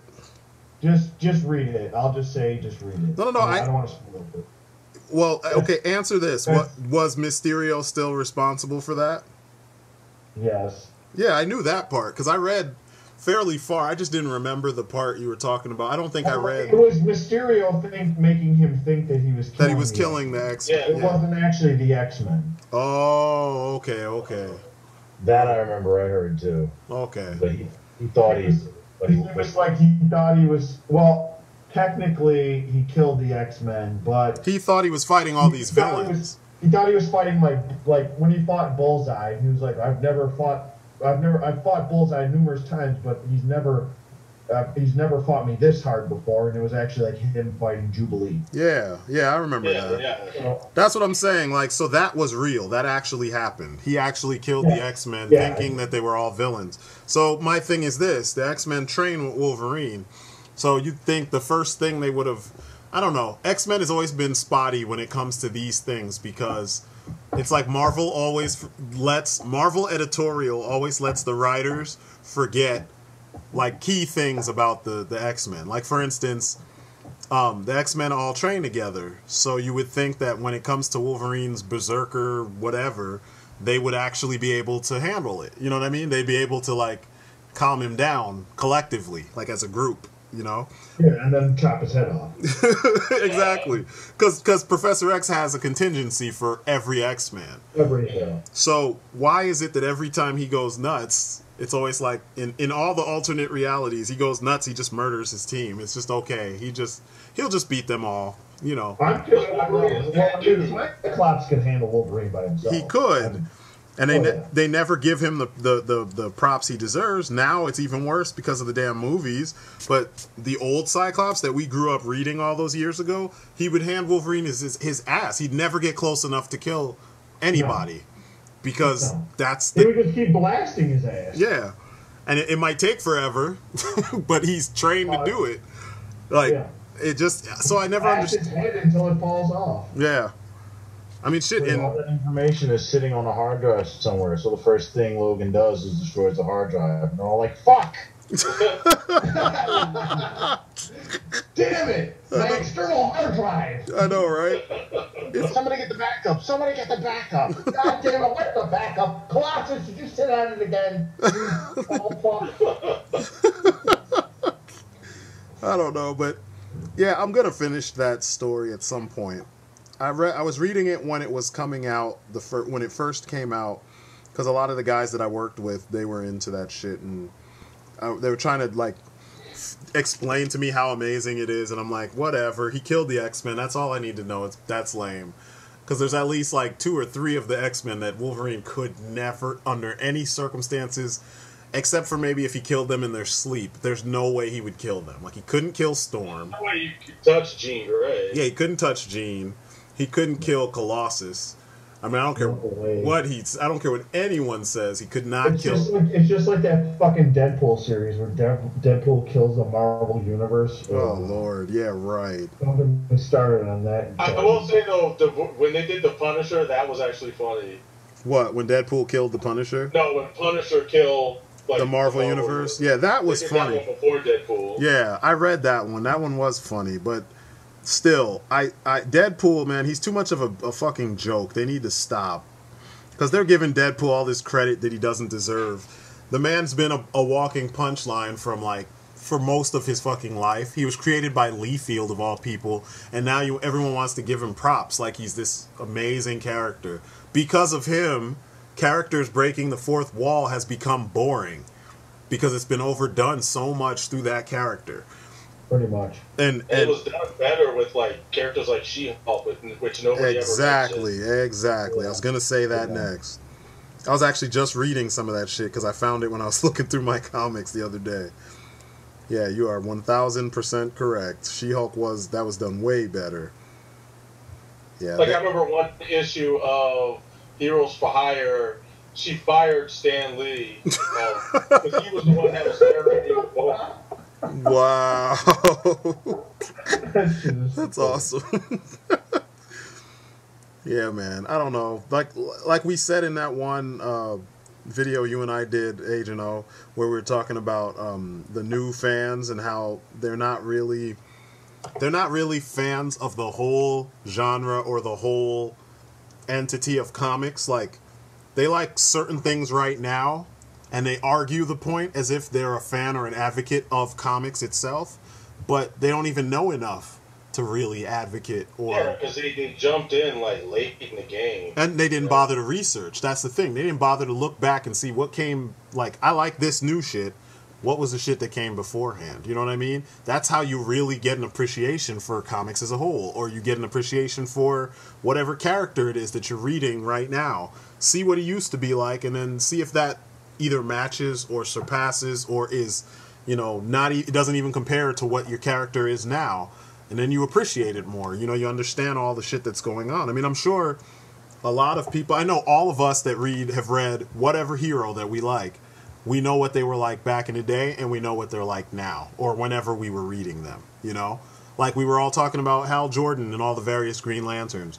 we all read old Green Lantern shit, and we saw him in different media back in the day, so we can compare him to what he is now, you know, because we saw all that shit. Yep. But yep. A lot of these new fans don't seem to do that, so the argument's always one-sided. That's why it pains me. You know, I always read the comments. I'll go on Comic Vine, and I end up reading the comments on those like arguments over which hero would win if blah blah blah, and I'm like, you Why guys do you do that to yourself? I know, I stopped. I completely stopped.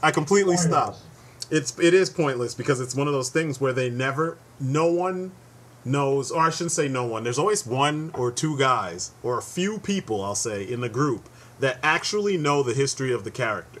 But then there's those people who only read the comics where, you know, like Sentry hit somebody with the power of 1,000 exploding suns, and you're like, really? Or he tears fucking Ares in half. Yeah, they read, that's the comic they read with that character, so that character is the ultimate greatest badass ever. And we're like, other comics, other things happened, but you always have that one asshole who just continues. No, he did this to this character, and this character's power level is like this, and so that means he could murder everybody else. And you're just like, motherfucker, read more comics. Like, if you want to have these arguments, and plus, why? Why do we need to have this argument? How can I read comics if I'm sitting here trolling in a friggin' like, you know, for argument's sake, and it doesn't even, it's not even about who will win anymore. It's about who can win the argument. Yeah. And come up with an arguing point that the other person can't rebuttal. Yeah. And you know, that's what all these discussions always degrade into. Yeah. That's why I can't like read them anymore. Yeah. For a while, I was watching Comic Storian, and he would have this thing with this dude. His name is Rob from Marvel Explained. I might have mentioned him once before, but the dude on Marvel Explained is obviously a Marvel fan, but his knowledge is kind of limited on Marvel, which is kind of weird because you're supposed to be explaining Marvel to us, the viewers, you know. But every now and then they do this thing called the Weekly Pull.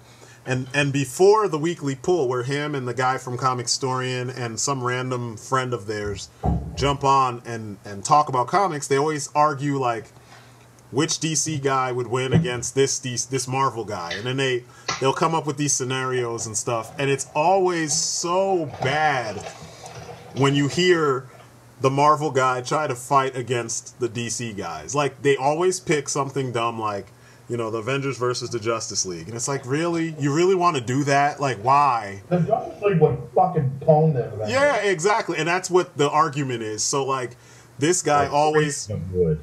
Huh? That's like 3. Exactly. 3 of them would be doing all the work. The rest would be on the watchtower like, damn! Like, Superman hit him hard! They'll be on the watchtower and just blast him with the fucking dick. Blast them with the cannon and they're done. It's just like, it's fun. It's funny because, like, anyone with half a brain knows that that's an unfair fight to have, period. Any incarnation of the Justice League just automatically is going to win, because no matter who you have on your Avengers team, and there's been a lot of Avengers, the Justice League always has 2 or 3 people that are just better and stronger than them. You know, they've been doing it longer. They just, you're outclassed 100%, you know? And so what I don't understand is how people try to, and I just got into an argument / discussion with people about how Superman would just destroy the Hulk. Yeah. He would absolutely destroy the Hulk. I'm sorry. I don't understand how people don't see that. They don't get it. The Hulk is just outclassed when it's fucking Superman. I know. Strength alone is nothing, and that's the Hulk. But I know now they're making him super smart, and now he's not just, you know, a brute. So they're just making him the ultimate MacGuffin. He's not a very good fighter. They did that in the 90s. I don't even know why they're retreading that shit again. Yeah. Yeah. With the Smart Hulk. But remember, Smart Hulk wasn't as strong as the regular Hulk. Well, we're going to fix that problem. I know, right? Yeah, in 2014. Yeah. Everybody can't be the best at everything. Oh, yes, they can, according to Marvel. Because if everybody is number 1, then you just need to come up with a brand new scale. I don't care how smart smart they make the Hulk, Superman's much smarter. I know. That it wouldn't help him. And it's funny because like Superman's smarter than pretty much every human. Yeah. He knows different types of technology. He has his own technology. He's not even from this fucking planet. Yeah. Mm-hmm. Yeah, it always killed me when they, I think Angry Joe had pointed it out, when they first revealed the Batman versus Superman thing, and he was explaining why. Yeah, he wasn't He was happy. explaining why, Superman would lose. I mean, Superman would beat Batman because he had pointed out how Superman has looked at all of Batman's tech, and he knows that he could upgrade it, but he doesn't want to belittle Batman by telling him, you could, change your batarangs or your, whatever gadgets you have, and by doing this, this, and this, and they'll be like 10 times better. So he just lets Batman do his thing. Yeah. Well, that's. I hate people that even bother with that argument because Batman and Superman are too good of friends to even bother with each other. Yeah, but Batman's too smart to know. He knows that Superman can destroy him. Well, and it's funny because in the best, he's admitted it before. He's admitted it in Hush. Yeah. He's admitted it in plenty other comics. Yeah, in Public Enemies, he said the only reason in Hush actually he said the only reason why he can get the upper hand on Clark is because Clark's a good person. Well, yeah, wouldn't take that step. Yeah. So. And then, like, do you remember in Public Enemies where the Superman from Kingdom Come shows up, and the first thing he does is snatch the belt off Batman's waist, and he's about to crush him with the car, with the Batmobile, and he's like, you always had so many damn gadgets, and it's like, yeah, that's how simple it would be, but it's always some convenient plot point that takes that victory away from him, whereas Batman is like the walking Chuck Norris joke, like, everything he does is amazing. So, and I miss when you actually could worry. Like when I read Batman versus Predator. I thought like he was really done like halfway through the book, but then I'm like, wait, there's more books, so obviously he has to be, coming up with a plan. But like Batman was out of commission. I own that book, yeah. He was out of commission for a big chunk of the story because he got his ass throttled by the Predator. And I miss those kind of stories. Now it's just he's perfect. He has every contingency plan for everything, even the shit he never saw. And it's like, ugh, come on, guys. Come on. Well, now it's that on top of him having a fucking totally different suit. Yeah. God, that just takes away all of his victories right there. It's like he was cheating the whole time. Now he's not that cool, if that's the case. For Batman, there are no unknown unknowns. And it's always funny when they do those Batman versus whatever and they set down those rules. It's always Batman has like 24 hours to plan. Yeah. Everyone's now subscribed to that. As long as Batman can have time to prepare, he can't be beaten. So, it's so fucking annoying. Yeah, it does. Even with the Judge Dredd, when he fought Judge Dredd. I don't even remember that shit. When was this? Like years ago? There was a whole fucking 2 pages of Judge Dredd just beating the piss out of Batman, and then Batman eventually coming back to beat the piss out of him. Oh, Lord. But it was like, that's the thing, like, you don't see that vulnerability in Batman Yeah. much anymore. It's just like, he is dominant. Everything is a plan. There's a reason why he does what he does. And it's almost like it's so predictable now. It's just like, you don't even see it coming. It's not like in the old days where you were like, oh, Batman just got beat. And then you were like, later on when he won, he was like, well, I planned to do that. Yeah. I did that for a reason. Yeah. And it was like, now it's just so, like, that's going to happen. It's just like, nah. Yeah. Remember the Image comic of Spawn versus Batman? Oh, Lord. Spawn just fought dirty and whooped his ass. Yeah.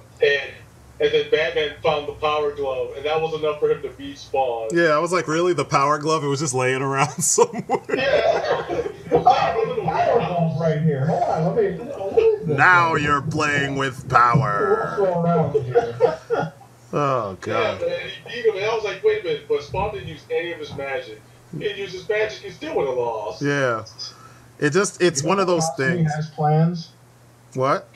You know who constantly has plans? Who? Villains.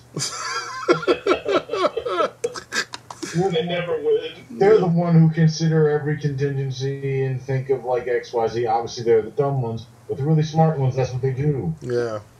Good guys aren't supposed to like, well, I guess the paranoid good guys can spend their time worried about what the fuck might go wrong. Yeah. I guess we can throw Batman right in with that group. Yeah, pretty much. I mean, and I'm not saying this, I'm not mentioning any of these things to like say I don't like the character.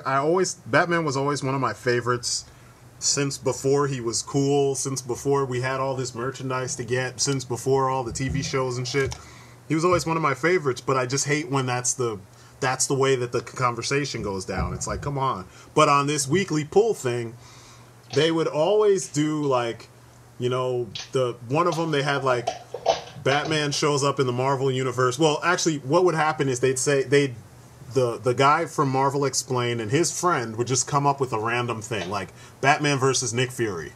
And then Benny from Comicstorian, being that he has more of a wealth of knowledge of the two sides, he actually comes up with a scenario in which all the characters, you know, fight and how it happens and where they are and what, you know, what went down and shit. So he makes it more fair, but he's the DC guy. And he's usually by himself against like 2 to 3 Marvel fans on the Marvel channel, which is fucking hilarious. But he always manages. It sounds like it should be Fox News. Yeah, exactly, right? Exactly. Pretty much. It's hilarious to hear because he's sitting there saying like, you know, this would make sense, but this wouldn't make sense. Like he points out that like Batman could take down S.H.I.E.L.D. He's like, if Cap could take down S.H.I.E.L.D., then why wouldn't Batman be able to take down S.H.I.E.L.D.? Batman would be able to take down S.H.I.E.L.D. a lot faster than fucking Cap. Exactly. And it would look worse. It would look so much worse. He'd make them look so stupid. But they were like, no, Nick Fury could fight Cap or Batman. He's on Batman's level. I'm like, he's not on Cap's level. How could he be on Batman's level? And I swear, they argued this point, and Benny was just like, all right, whatever. And he just let them, because he can't out-argue all 3 of the guys arguing on the Marvel channel and argue against the comments and all of them, even though he has very sound points. Because he was like, if the Avengers fought the Justice League, he said Batman could take down Hawkeye and the Black Widow, and then the main event would be him fighting Cap. And I was like, yeah I could totally see that, because he deals with those kind of characters all the time. They're not that special. I think you could take both of them down easily. Yeah, and they were saying he made the analogy. It was like, you know, Batman could just outfight those two because he does it more. He has to do it more, and he's dirty about it. And I'm like, yeah, I could easily see him taking out Hawkeye. It'd be a little bit harder to take out the Black Widow, but I could easily see him, you know, kind of a Jet Li-ish kind of fight, and he'd win it. But I don't see him easily beating Captain America at all. I see that fight taking forever. If he won, it would take forever. But he would have to decapitate Captain America. Because you're not going to beat him into submission. You can't. Yeah. He doesn't get fatigued. Yeah, he can't. Like Bruce Wayne, Batman could not do that. Yeah. If the fight went on, Batman would lose. Exactly. He would straight up lose. That's the way I see it. I see because like Batman gets tired. Yeah. I mean, and even with his martial knowledge and, you know, his will, he still got limits, and he would push and push and push. But granted, I think Batman is a much better hand-to-hand combat fighter than Captain America. I don't think he's better. I think he's much better. He can't be much better because he is much better. I don't think he is. He can't be. Just imagine. That's how it starts. No. I think it's much better. No. I'm not even gonna. He's a much better hand-to-hand combat fighter. I don't know. I'll say it like this. If Batman's second to who? What, in the DC universe? He's second. He's like. That's about it. No, he's like the 5th. He's like number 5 on the top 10 fighters in the DC universe. People act. Combat, no. Yes. No weapons, hand-to-hand combat. There's this corny ass character, Richard Dragon, that's above him. Shiva's above him. Onyx is above him. Freaking so is, Bronze Tiger is above him. And there's more. Cassandra Cain could whoop his ass, but they don't make. I think she lost whatever that ability was that she used to have when she was Batgirl, so now she's below him because he had to retrain her, and so did other people. But like when but she became the new Shiva, though. I don't know if he's beaten Lady Shiva. I don't know if that's how it normally is. He's beaten Lady Shiva before. Really? Yes. Huh.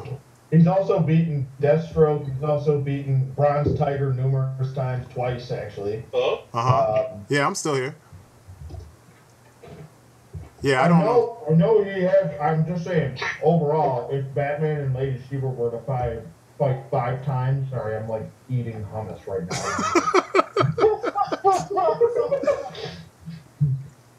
If you were to fight, I would say fight Lady Shiva 5 out of 5 times. Lady Shiva would probably win. Yeah, of course. But hand to hand, I Batman's probably one of the top, in my opinion, in the DC universe. No, but this is not me. I'm not talking about my opinion. I'm saying like the way it exists, right? The way that the DC universe exists. Period. Even though it's a mess now, we'll say up to the New 52. He was like number 5 or 6. Fucking Deathstroke could whoop his ass. Like, there's a couple characters that are like up there. Now, if Deathstroke could whoop his ass, Deathstroke is an evil Captain America. There's the victor. Yeah, but Batman's also beaten Deathstroke before. He has, but it wasn't just a hand-to-hand fight. It was more of a. It was more of a. No, I'm not saying Cap would get his ass whooped. No. I'm just saying like Cap.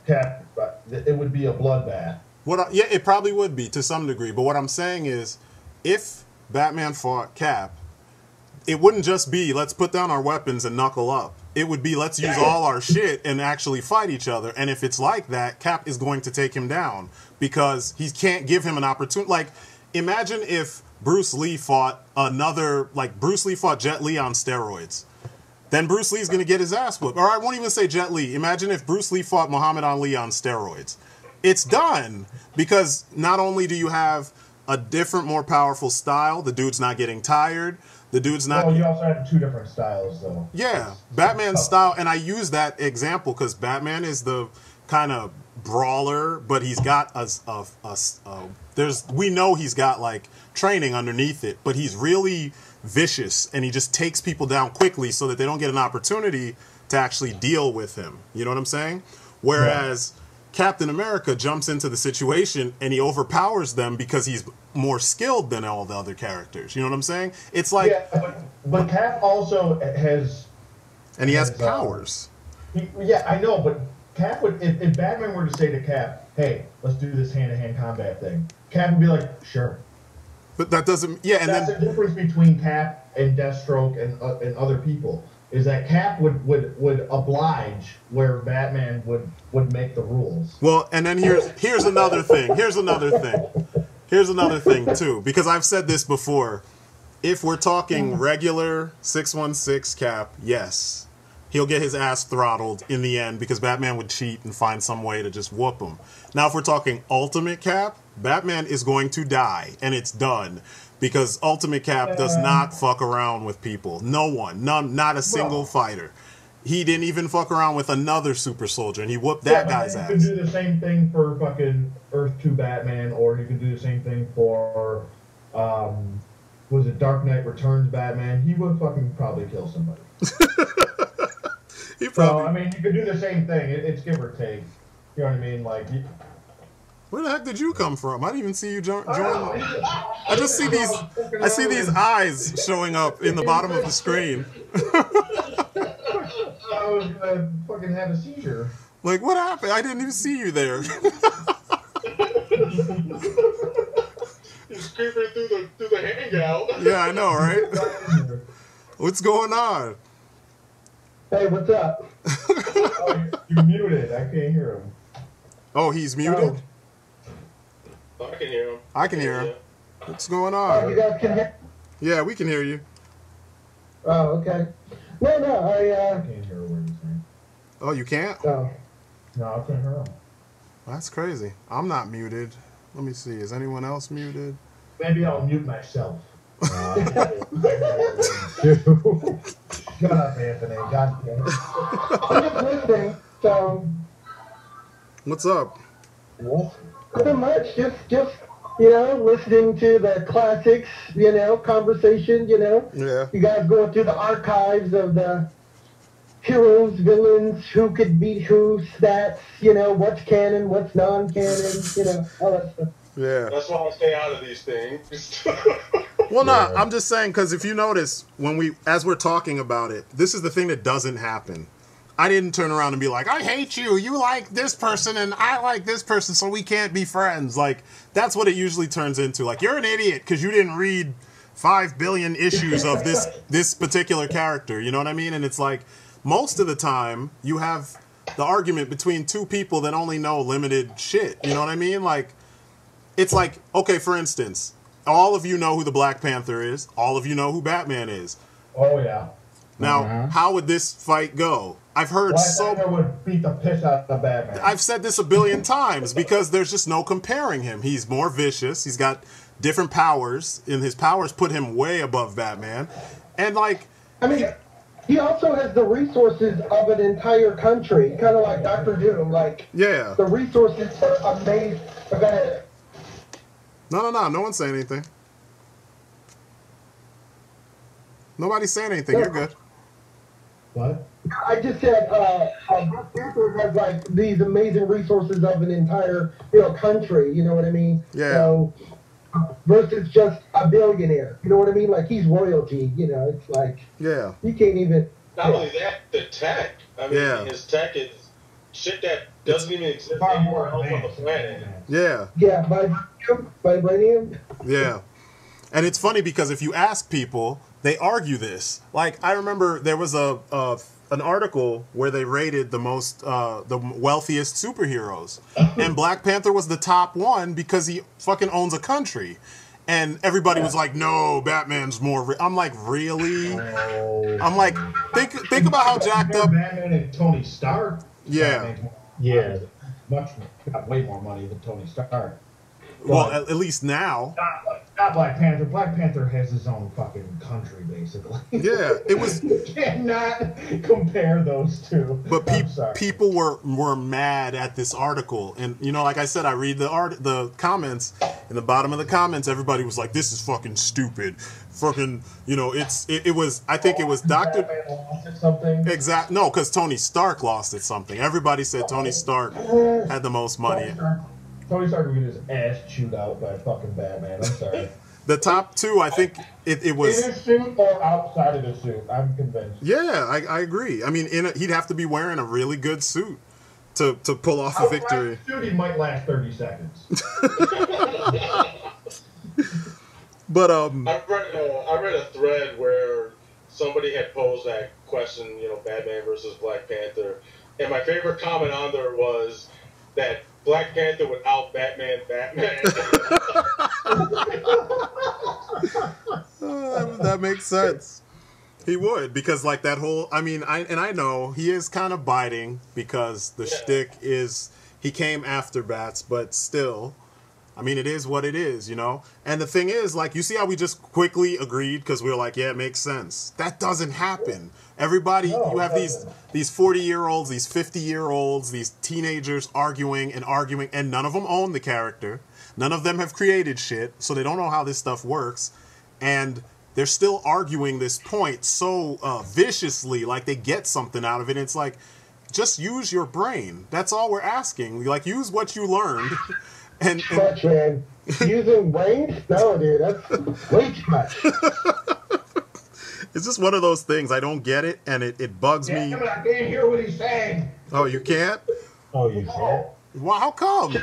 I don't know. It's just so weird. I'm trying to figure it out right now. I don't know. See, that's me? Yeah. Maybe I can read lips by the end of this. Oh my god. But Sign yeah, language. Man. I'm crazy. I know to tell you that. Oh man.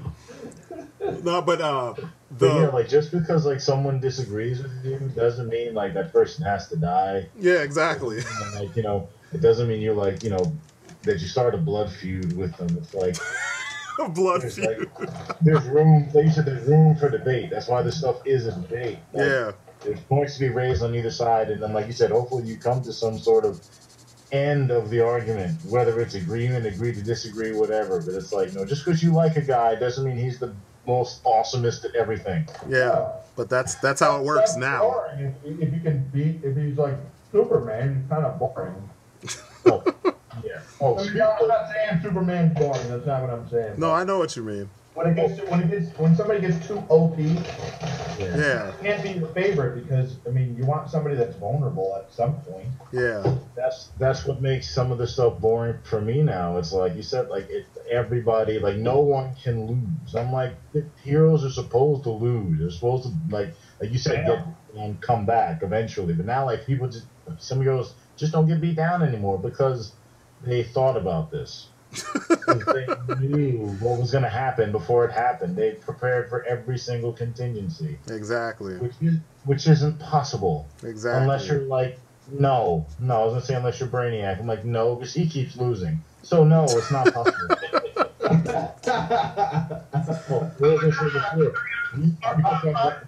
Is that Scott? Yeah. No, you want to talk about ranking fighters? I'm like, yeah, this get a load of this. I just went to like Comic Vine real quick. Guess who the number one fighter was on their list? Batman, of course. And guess who the number 2 through 5 was? Everybody he trained. Oh God. That's what I'm talking about. It was Dick Grayson, Tim Drake, Jason Todd, and like I think who was the fifth one? Let me see. It's got to be a Batgirl. It may have been Cassandra Cain. I'm not sure. She was on the list. I don't know if she was 5. And then you got what's the name? What the fuck? That's what I'm talking about. They had Jason Todd before. But I love Jason Todd, but he would get his ass chewed out by fucking Cassandra Cain. Yeah, shoot, he get his ass chewed out by.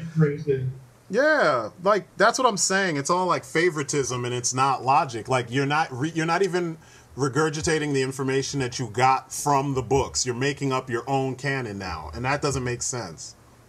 Can I ask you a question? Yeah, Since go ahead. You guys know more about DC than I do. What's up? Go ahead. Bronze Tiger and Katana, where do they kind of rate with their martial arts ability? Bronze Tiger's above. He's like above Batman. He's like either top 3 or 4. Katana, I don't know. I don't think she's up there on that list. She's still low tier. Katana's lower down. Yeah. Okay. Yeah. I'd say top 15 maybe. Yeah. Okay. Bronze Tiger's like in the top 5 or top 10 or something. Yeah, like that? he's a better fighter than Batman. That's been his thing, and that's why it always got on my nerves when people try to exclude him from, the top combatants in the DC universe. It's like, come on, pay attention. The guy's been here for a long time. That's his thing.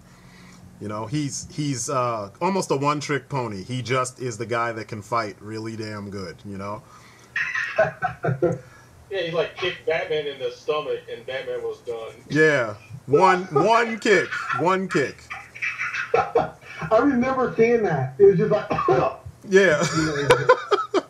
Because I think it was in the article in Crack. That's the only reason why I saw it, because the book was like before your time. It's before your time, son. I was breaking in. What happened? What'd you say? I heard you. Someone was. Go ahead. Did he have a tiger mask like the one you saw? He wore like a tiger. He almost looked like King. Yeah. From like Yep. Yeah. That's the one I saw too. Yep, that's the old school. That's. I mean, I guess up until a little while ago, before the new 52, he was still wearing it. I just people just don't give him the props he deserves. Man, even Brave and the Bold gave him the props he deserved. Yeah. And I was surprised. Yeah. That was actually the first episode of that show I ever saw, and I saw it kind of like by accident. I walked by, my son was watching it. We were on a trip to Minneapolis. We slept at a hotel overnight, and when we woke up, my older son was just flipping through channels, and he stopped on that. And I had never seen Brave and the Bold, and I see Batman fighting Bronze Tiger, and Bronze Tiger is handing him his ass, and I'm like, what? Who is this guy? Next thing I know, Bronze Tiger, Batman cheats so that he can beat Bronze Tiger. Yeah. Powder to the eye. Yeah. That whole show was was really damn good. Yeah, it was. I was turned off by the art style because I was like, oh, okay, 60s Batman, I don't want to watch this. But then, like, you kept telling me, like, I need to watch it. And one day I just sat down and started Netflixing the episodes, and I was like, holy shit. Yep. Even the final episode was really damn good. Yeah. It was a good show. Very good show. I was surprised. I love that they... Oh, who put up that picture there? That was it. Yep. Yep. That's it. I'm gonna find another one. We got to see the next one where he kicks him in the chest. Oh, no, that one's too small. I can't see it. You guys talking about characters that were OP? No, we're just talking about like the generic arguments about, you know, different heroes beating other heroes. Lose their minds. Ooh, here's a good one against Deathstroke. Yeah, because they always. They're just bitch slapping the shit out of Deathstroke with his foot. Yeah. Eat my foot, bitch. Yeah, we're just talking about how a lot of people argue these points, but then they don't, like, they're not fair about it. And there was one thing I would watch called the Weekly Pull, which is like a podcast for between Comic Storian and Marvel Explained.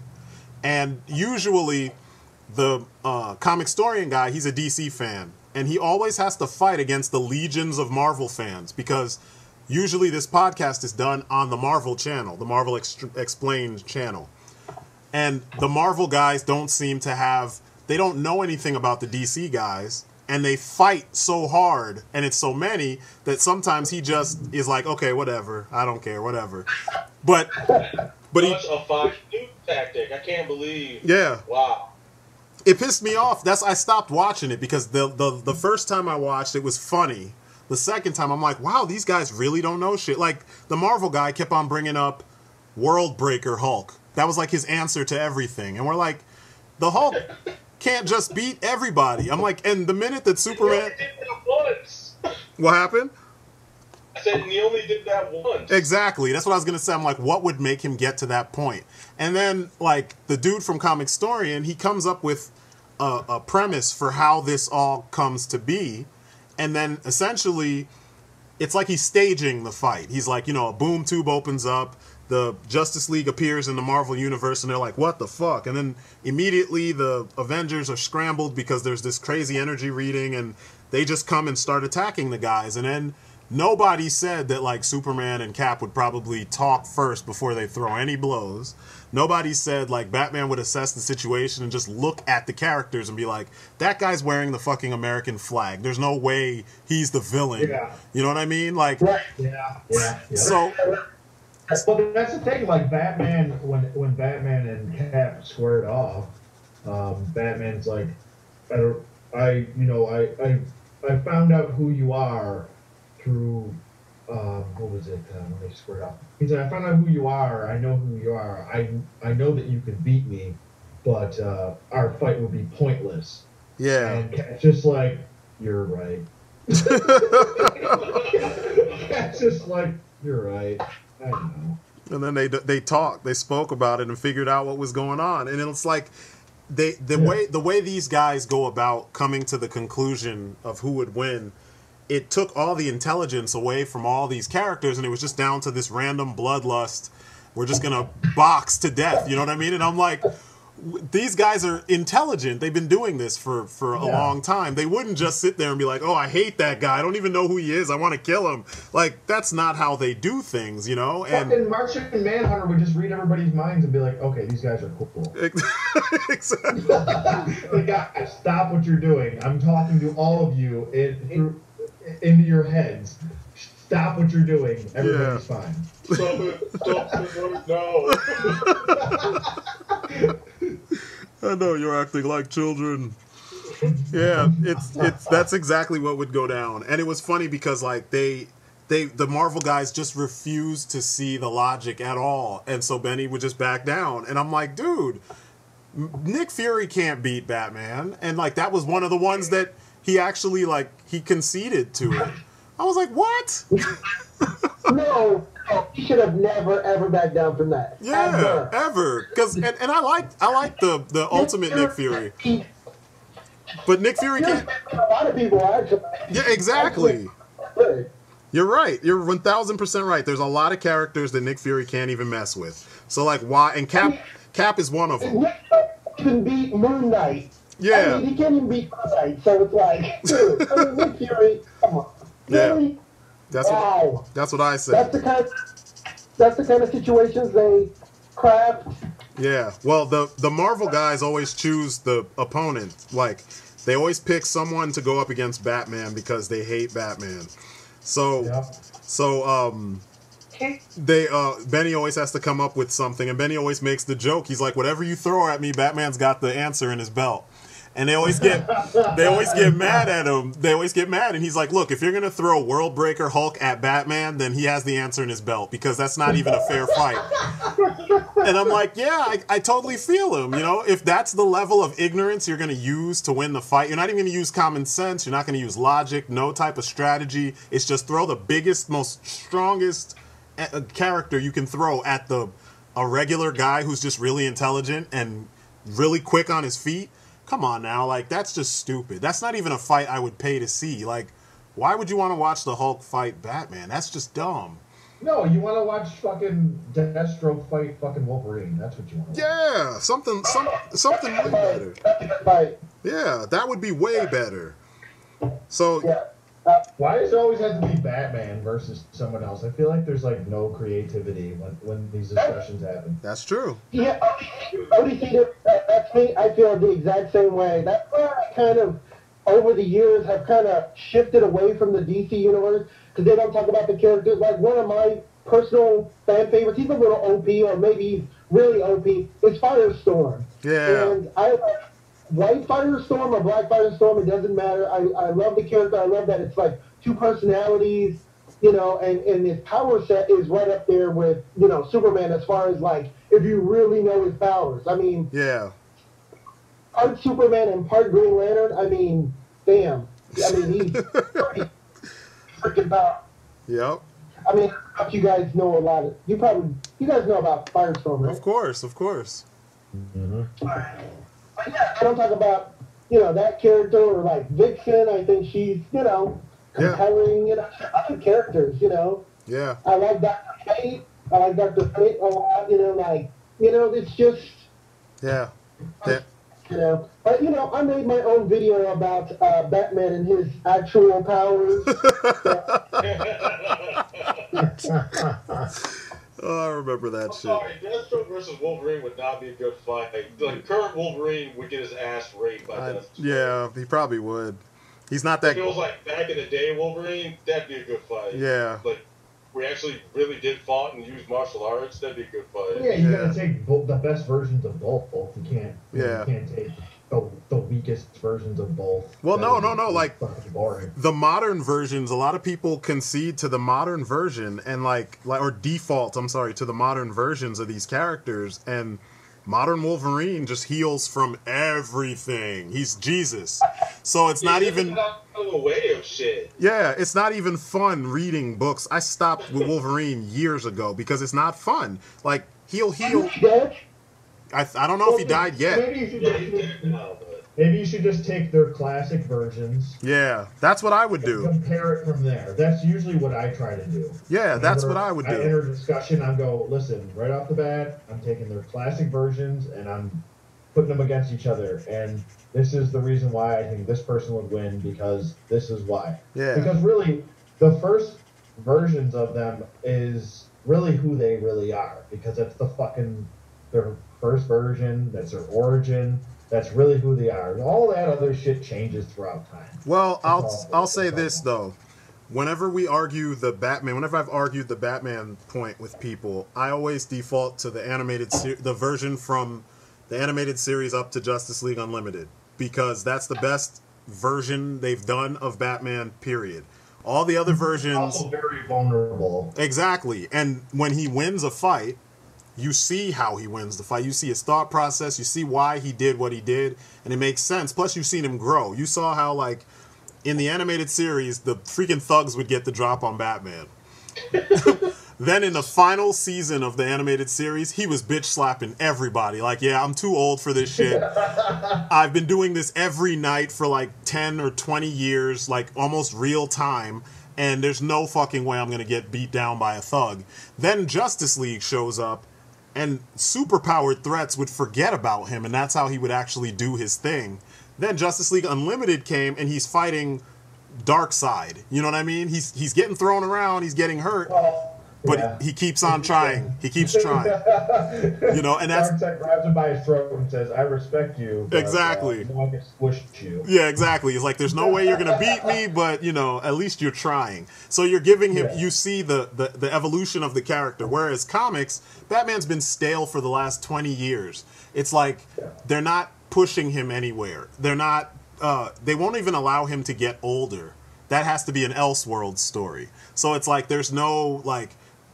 young Batman was like this, whereas old Batman would be like this. You know, we have to take from Elseworld stories to tell the same, come to these same conclusions. So I use the animated version because we've seen him from the day he put the mask on to the day he gave the mantle up to somebody else.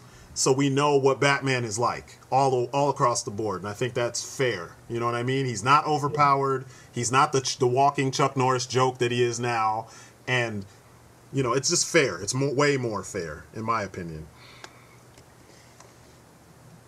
I agree. Mic drop.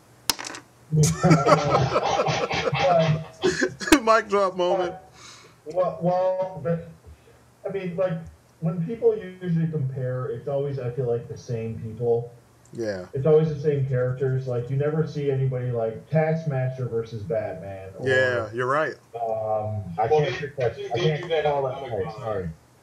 They did that What's on that? Comic Vine? Yeah, they did do Taskmaster versus Batman on Comic Vine. That's and fun. Batman won because Taskmaster, you know, he doesn't ever stop running his mouth. He's so pompous. So he would end up playing himself by talking about what he's going to do. Meanwhile, Batman's analyzing him, and he's giving himself away at the same time. So he eventually would end up losing the fight. He's not fucking Thanos. Yeah, I know, right? It's not that bad. That's funny. Like, you built in a tragic flaw to your plan. Batman. Back in Gotham, are you? You like my crab mask? Like I said, I couldn't pick that fight because I'd be a little biased. What, Taskmaster? I think Taskmaster would probably hand Batman his ass because he could copy his fighting style. So it'd have to be a different... The victory wouldn't be so... Like, you don't win those fights by fighting them with at the best thing that they're good at. Like, why would I challenge Batman to a hand-to-hand fight when we know he's, like, really fucking good at fighting? That's when you're going to try to attack him on a different level. I mean, that's why Batman's Rogues Gallery is compelling, because they're not all like, I'm going to beat the shit out of you, Batman. They're like, no, we're going to find a different way to beat you. Like, him and Taskmaster, it would have to come down to weapons or something, because Batman would figure that out. He'd be like, fuck, I can't kick this guy because he's going to copy my move. And he's hitting me with moves I've never seen, so I'm going to have to resort to something else. Maybe you would just stand there and let him punch him in the face. no, that's a Moon Knight tactic. I'm not going to move at all. Just punch me. It's like rope-a-dope, you know, just wait and tire him out. Yeah, I know, right? Yeah, somebody on the forum, though, they made this stupid-ass comment where they said Batman would have a secret fighting style that he only uses, like, on rare occasions. Oh, come on. I know. Here we go. Just me. It's like the same people that say that, whoa, if Batman had the fucking, what's the name of that fucking, goddammit, I forgot the name of the sword the only sword that can chop Wolverine's head off. Oh, the not the Black Blade, is it? What's his name? Is Black Blade? I can't fucking remember. And they're like, well, if he had Wolverine's samurai sword, he can cut his head off. And I'm like, shut the fuck up. He doesn't have that in fucking utility belt. I guarantee that shit. Well, it just so happened. Well, he's got a retractable one. He holds in his back pocket. That's the occasion. Just in case he's going to fight somebody that he's never met before. Yeah, which doesn't make any damn sense. And that's the problem with the way people think. And I don't get how they get to this point. Like, how do you come to these conclusions based on looking at the same shit we've been looking at? Like, it doesn't make sense. And that's what gets boring about that argument you know, just by itself. And I know we've probably talked about this before, but it's so common. And I know that probably since the last time that we mentioned this, I've come across like 50 other, you know, instances in which people were fighting, you know, over which superhero's better. I would love them to, like, compare characters like Blue Beetle and, like, Booster Gold, or, like, you know, Shazam, or, you know, I don't know, just the lesser-known characters, instead of always putting the same fucking characters in this, you know, situation. They're lesser known. That's not fun. I know, right? Look, Shazam is just a ripoff of Superman. That's what a lot of Marvel people say. I know. But the Sentry is not. Sentry's not. Yeah, oh no. Neither fucking Hyperion either. Yeah. Amazing.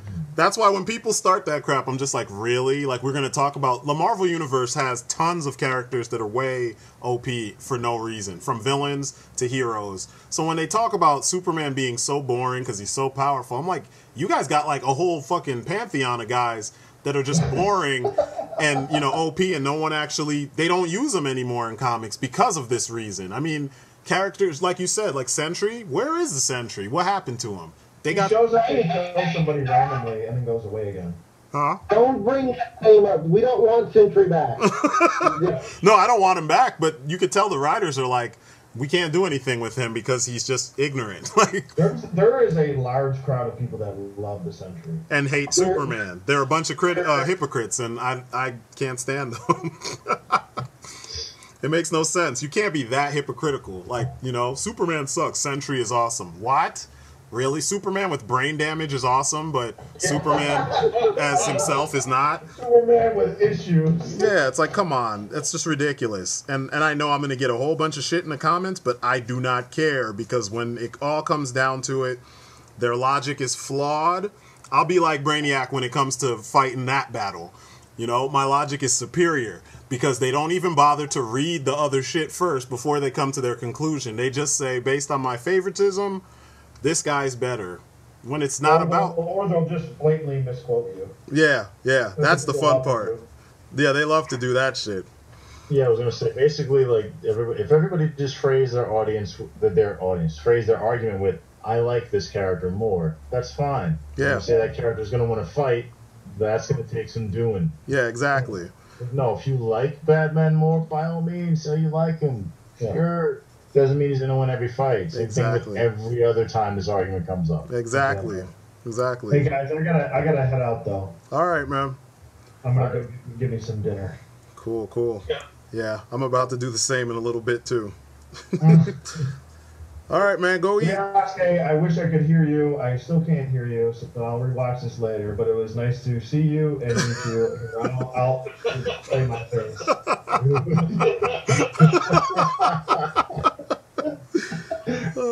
All right, man. See you later. All right, I'll see you guys later. We gotta do this maybe sometime this week or something. Yeah, for sure. Oh, definitely. All right. All right. Yeah, I'll text Strydent or whatever, and we'll have to do this week. Cool. Will do, man. All right, fellas. You guys have a good night. I'll see you later. All right, you too. Peace. All right, dude. Later. See ya. Later. Cool. Can you guys all hear each other? No. No. Ryasuke, can you hear everybody? Yeah, is it, I see Phil, Will, and you, right? Yeah. Yeah. Yeah. You're giving Yeah, away that's you're giving right. away everybody's names. Oh, I'm glad we got this whole, anonymous internet existence. It shows up here. I didn't know. I'm just messing with you. I'm just messing with you. 'Cause I did that. I'm the one that did that last time, the last couple times. So it's okay. Yeah, man. Yo, did anybody see that trailer for Powers? No, not yet. Yeah. Yes. Does it look? It looks bad, or? Yeah, that looks bad. I'm sorry. That looks. It just looks low budget, but I'm curious. I'm gonna watch the first episode to see. That'll be my little litmus test. If I don't like the first episode, I'm probably gonna check out of the rest of it. Yeah. Yeah, I like the book. But I like the fact that Sharlto Copley's in it because I like that dude. Yeah, he's a really good actor, really underrated. But yeah, I'll check it out. I like the book. Did you guys actually What's see up? the Flash already? Did you guys already see the Flash already? Give your comments on Man, that? hell no, I'm not watching that shit, man. That show looks horrible. God, that shit looks horrible. Did you watch it? I didn't watch it. Yeah, I'm not going to. I'm so annoyed with the look. It makes me mad that people still are like, yeah, he looks awesome, and the suit looks so baggy and like huge and shit. It's like, dude, it's supposed to be frictionless. Come on. Even the comics got that right. And it's not like there's, like, I think I said this last time we talked about it too. It's not like there's that would be such a strange concept to see that in the real world. He just basically runs in an Under Armour suit or a speed skater suit. Those speed skater costumes. Like it'd be so simple, but they all missed that. And now I'm supposed to get on board with all the other shit. I don't know. The writing, people say the writing is sound and blah blah blah, but I'm not.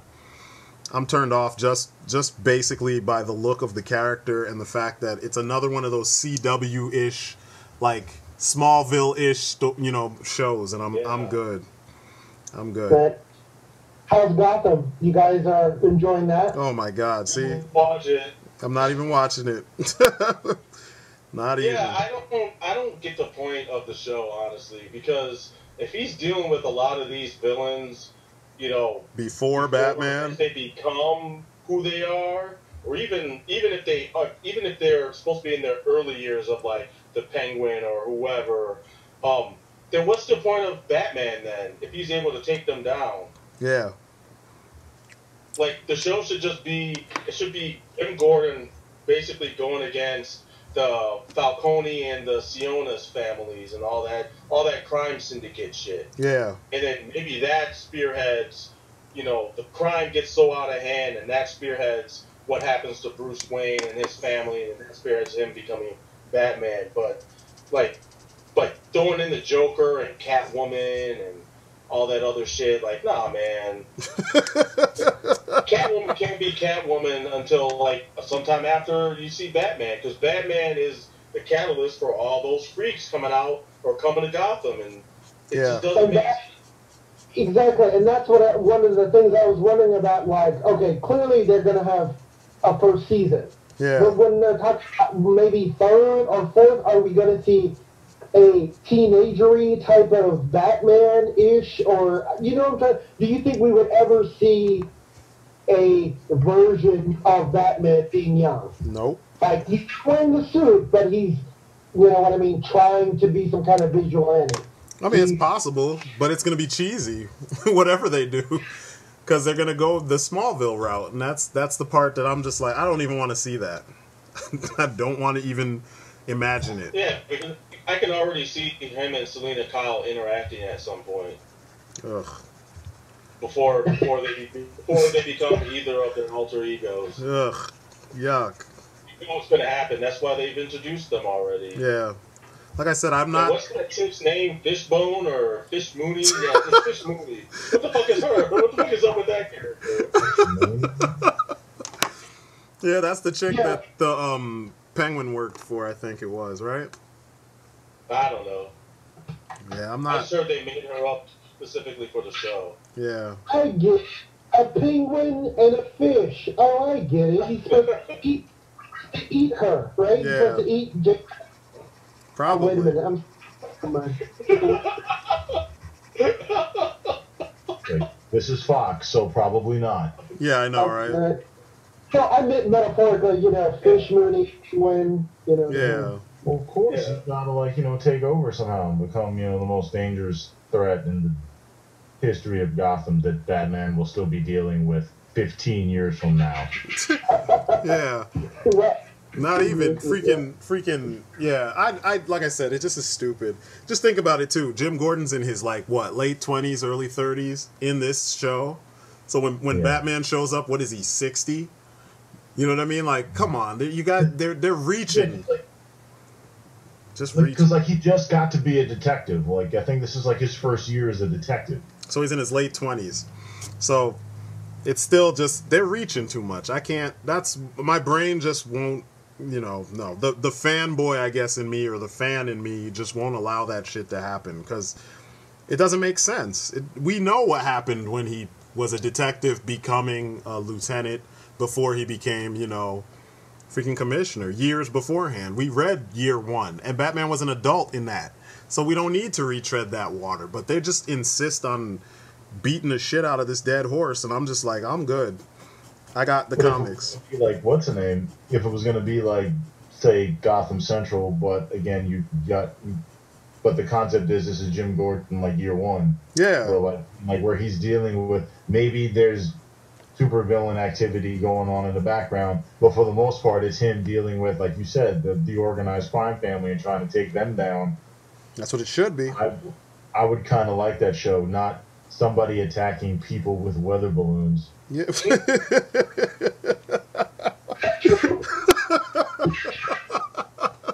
Oh yeah, there was a bad guy in one of the early episodes, and that's what he did. He would strap people to weather balloons, and they'd eject, and then they'd fly up in the air, and then eventually the balloon would pop and they'd fall to their death. I forgot all about that. That's what, somebody was telling me about that, and I was like, see, this is why I'm not watching this bullshit. He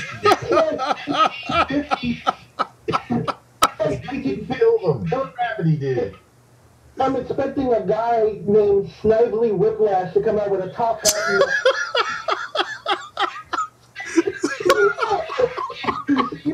it's like, we haven't evolved the time for people to train tracks yet. I still think we're about 3 or 4. Snively Whiplash. That's amazing. oh, yeah. That's the best man right there. Oh, God. Yeah, with its spaghetti string mustache and the hat and the little cape, the mini cape with the black trench coat. Looking like the Phantom of the Opera and shit. Yeah, man. God. Yeah, that's what it seems like they're going for. Okay, well, have you guys talked about the rumors of these other programs from DC, supposedly? Like, I'm sorry to say they're trying to work on Teen Titans. Oh, Lord, I did hear about that. Yeah, that show? It was a live-action show? Yeah. Yeah, the live-action show. Have you heard about that? Nope. I read about it. They said they're doing a Supergirl show. That got greenlit. They have, it was Teen Titans. What was the other one? The other one had to deal, it dealt with, shit. Didn't it deal with, like, Booster Gold and, like, some of those other characters? It was like some kind of... I mean, it's supposedly going to add Firestorm to Arrow. Oh. I know Blue Beetle is going to be on Arrow as well. Well, or it's not that... It's Blue Beetle. He might be in the Flash. I can't remember exactly. But yeah, they're talking about more, DC characters popping up, or, like you said, TV series of their own. The one that just really threw me for a loop was a live-action Teen Titans. Like, how they're going to do, Raven, Starfire, Beast Boy, or Cyborg. Is it even going to be that team? Are they going to use Deathstroke again? Because, that's their main villain. That's where he's from. Yeah. Teen Titans. They're playing him. What's up? What's that? I like the guy that they have playing him. I think he plays that role pretty well. Yeah, Manu Bennett, the dude's nice. Yeah, he's good. Real good. He's just scary enough. Just scary enough. Although I always imagined a more dapper, smooth, actor playing Deathstroke, because that's what he always appeared like in the books, But, exactly. Yeah. But I don't mind him. I miss him so much. Yeah. Like, the one in the cartoon, the way Ron Perlman played him was perfect. The voice, the way he was so kind of creepy, and you could never really tell if he was pissed or if he was just trying to scare you or something. Like, he just seemed so unpredictable. It was quality. Even the way you said "Happy Birthday, Raven" was creepy. Yeah, man, that whole episode was creepy. Yeah, that was another good cartoon that shouldn't have got cut off that did, but whatever. Cartoon Network. And that's the thing about this Gotham show. Like, it's on Fox, and Fox won't hesitate to axe a show if it doesn't do well in its first season. Yeah. Yeah, but now there's Netflix, so like if a show gets axed, it always has the chance of coming back on Netflix. So that's what probably will happen with lame ass Gotham. And I'm just Well, what about the Netflix deal with Howard, aka Sweet Christmas Luke Cage? You know, you got that. Yep. Jessica Jones. What is that? Jessica Jones. Then you got Iron Fist, and then you got Daredevil. Yeah. Yeah, I saw a picture of Daredevil. Actually, I mean, the picture was dark as fuck though, and Daredevil was wearing all black. I kind of wish they had went with red instead of the black. Oh, come on. I don't know if that's final. They better not do early. that. They better not do that, man. That'd be lame. Yeah, it's Daredevil. He needs to be red. Yeah. Well, you know, he raided Bryan Singer's closet from the X-Men movie, so, you know. Yep. Yeah, you missed that part of the discussion. Yeah, it's, man. He's all black. It's nice that they're at least like, you know, some of these characters are getting some sort of exposure, but it's, I don't know. I'd rather it not be like this. Yeah, me too. I mean, I know Daredevil did wear a black costume at one point in time, and it was actually kind of cool too, but I don't want them to do that here. I can't remember him wearing black. I'm so used to red and yellow. You know what I mean? There was the yellow and red. Yeah. Red. That was like a big thing with him. You know, I think there was even 2 versions, and he even fought the yellow Daredevil, something like that. I can't remember all the stories or something like that, but yeah. Yeah, there was. And the black and red version had those armor plates. It was like for a good portion of the 90s. He had the weird armored suit on, and it just was funky looking, but I don't know. I don't know. I don't like the whole everything black suit thing. They need to stop. Now they should understand that now we have the freedom to use all the different colors. So it shouldn't be like, you know, they shouldn't be afraid to use different colors, you know? No, everything must be muted because it's real. That's why I'm so upset about, you know, all the so far costumes for Batman v Superman down of... Is that a court case? You know, Batman v... Yeah, it does. Yeah, Dawn of Justice. You know what I mean? Like, you know, I'm so underwhelmed about Wonder Woman. Like, no color at all. Just not even a splash. She has color. That was just the image.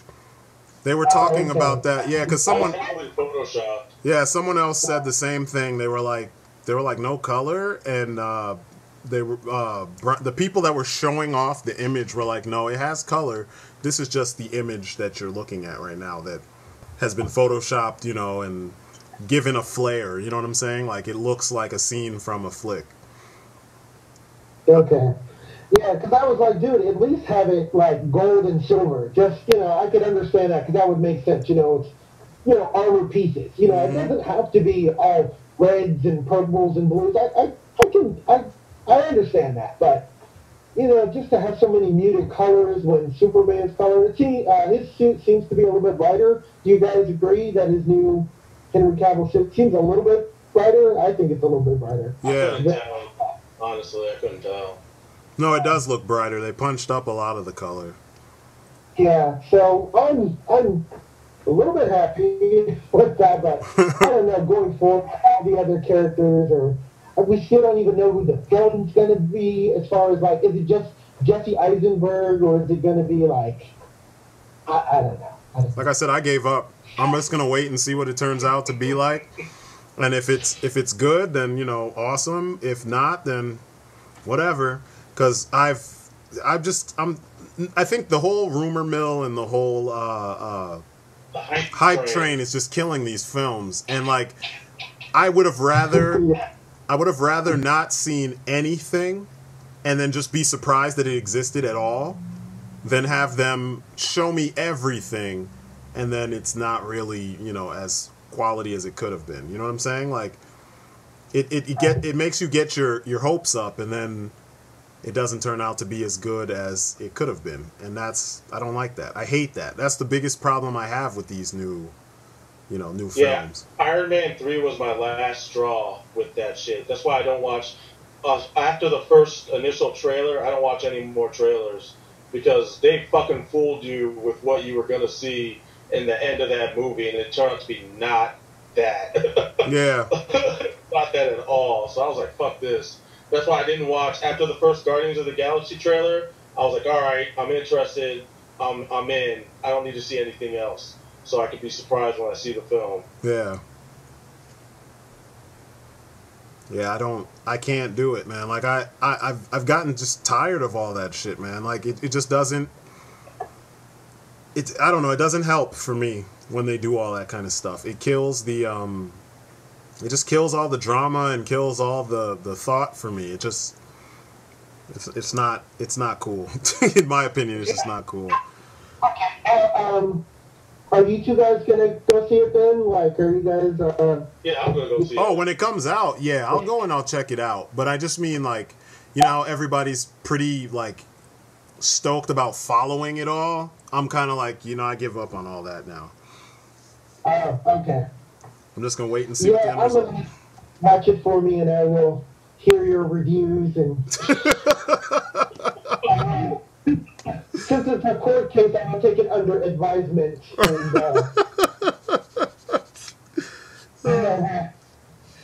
make my decision. And, you know, there's some changes going through. I just kind of want to know more about the story, I guess. I mean, I hear these characters are so quiet, you know. Well, no, you know how you said you don't hear anything about the movie being made? Isn't that the biggest rumor right now for the new Fantastic Four?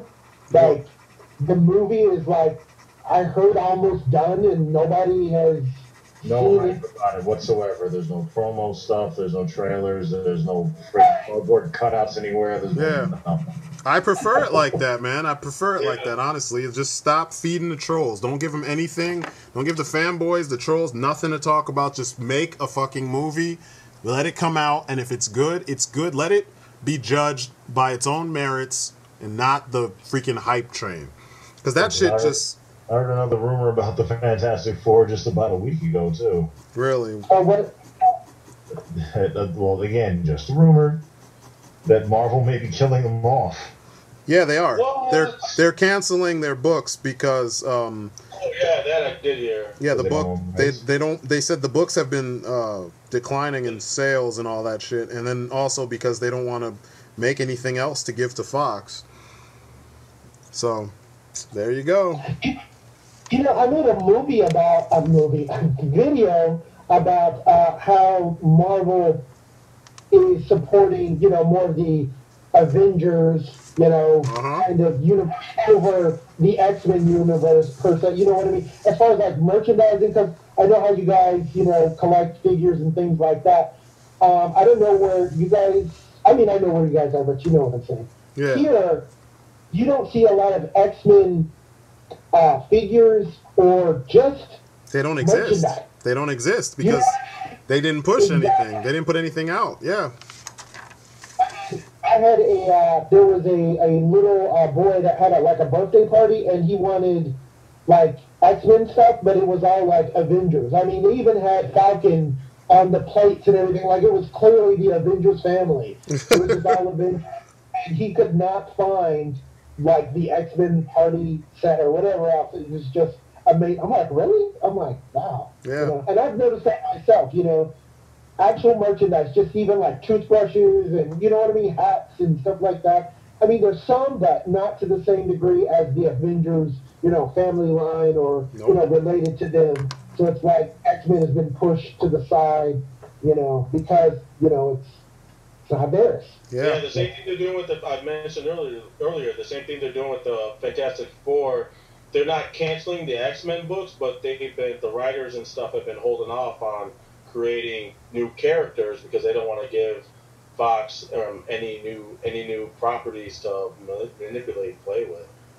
Hey, that's messed up, man. But Well, that kneecaps everyone. So you make a product that you're still pushing in some way by still releasing comics. You make it worse by like limiting what writers can do. Yep. Plus, I don't know. I mean, I get it if they really want it.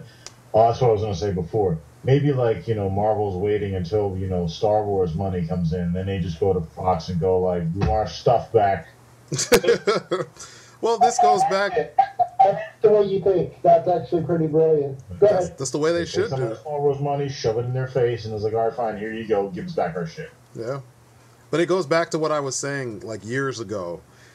Marvel should have never started having their comics. Jesus, Phil. Sorry. Oh, that's hot shit. I know, right? Marvel should have never had their they should have never let the movies dictate what they do in their comics. And that's their biggest downfall, is that they've become that kind of a studio where they've turned comics into like they're second to what Hollywood does with the pre-existing properties, and that's just stupid. You know what I mean? Like, if all this shit has been around for 50 and 60 years and shit, and now you want to turn around and let the new movies, where this is an interpretation of, if it was a comic, it would be an Elseworlds or a What If. Now you want to let that dictate all of what comics are? Like, that's just dumb. And now it's biting them in the ass. Yeah, it's feeding the wrong way now. Yeah. It's like I agree. Yeah, instead of the comics informing the movies are informing the comics. I was of the mind, I'm like, if you want to capitalize on what, I'm pretty sure I've said this before too, if you want to capitalize on what the movie's done, then create like a separate line universe, of comics based on what happened in the movie. Like literally have it start right credits or something, so you're not messing with actual continuity. That's what the Ultimate universe should have been. Well, and they did have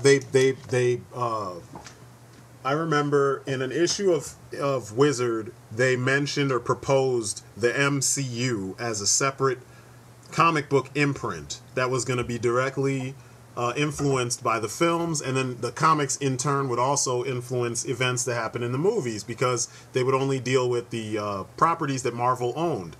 But then that never surfaced. It's like they were like, fuck it, we'll just do it with what we already got. And you all see how that ended up, so it's weird.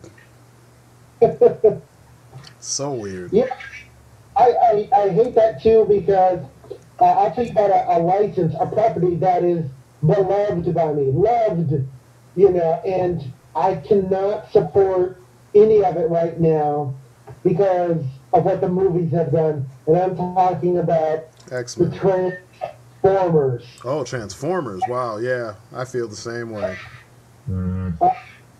I really hate what Michael Bay has done to the Transformers, and it just permeates through. I mean, I really can't support it. I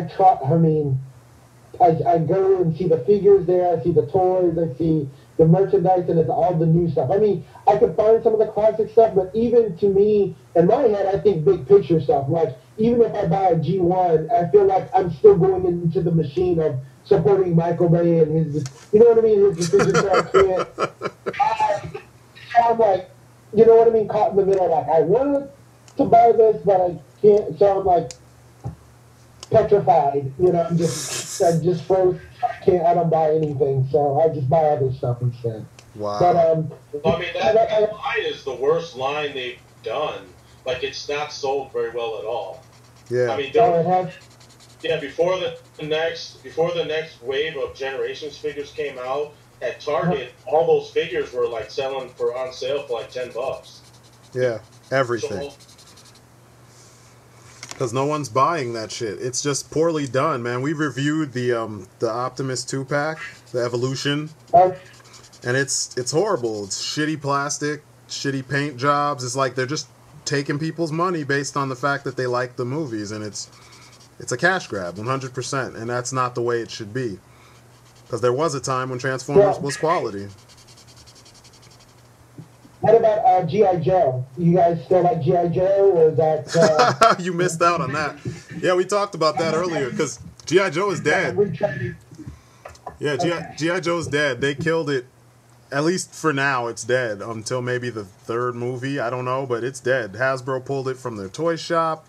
They if you go on if you do a search for Hasbro, when the company name comes up, G.I. Joe does not come up with them. So it's possible that they might have even sold the franchise to someone else, another company.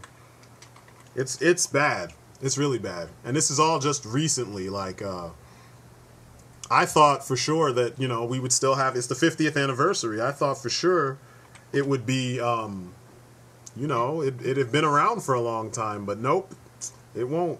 Right. You guys can see me, right? Yeah, we can see you. Yeah. Believe it or not, I picked these up in New York just because when I was there. Uh-huh. Can you guys see this is? Yeah, Flint. Yeah, I see him. It's quality. That's just more like Flint. That's not really Flint. Cobra Commando. Cobra Commando. Yeah, man, it's sad. It hurts my heart. And I just picked those up because, as you guys see what's behind me, so much space. But I haven't seen these little SD or chibi figures, whatever you want to call them. And I was like, G.I. Joe, Flint Baroness, classic Cobra Commander. At least that's the way I think of it. Yeah, that is classic Cobra Commander. Yeah, I always like to play it over the brag. Yeah. Yeah. So I just picked those up. But I didn't know they were gone, so now I feel like these are rails out of now.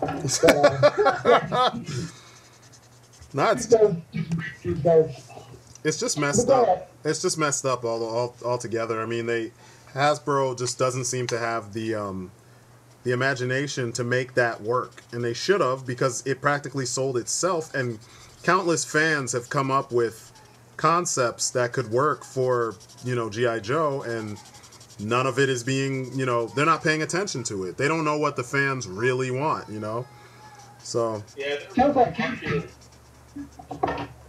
what's up? Go ahead, Phil. Little Strydent. Yeah, I'm sorry, he's down there crying. I'm gonna have to get off soon so that I can go and chill with him before he cries. But they Hasbro doesn't know what they're doing. That's the problem.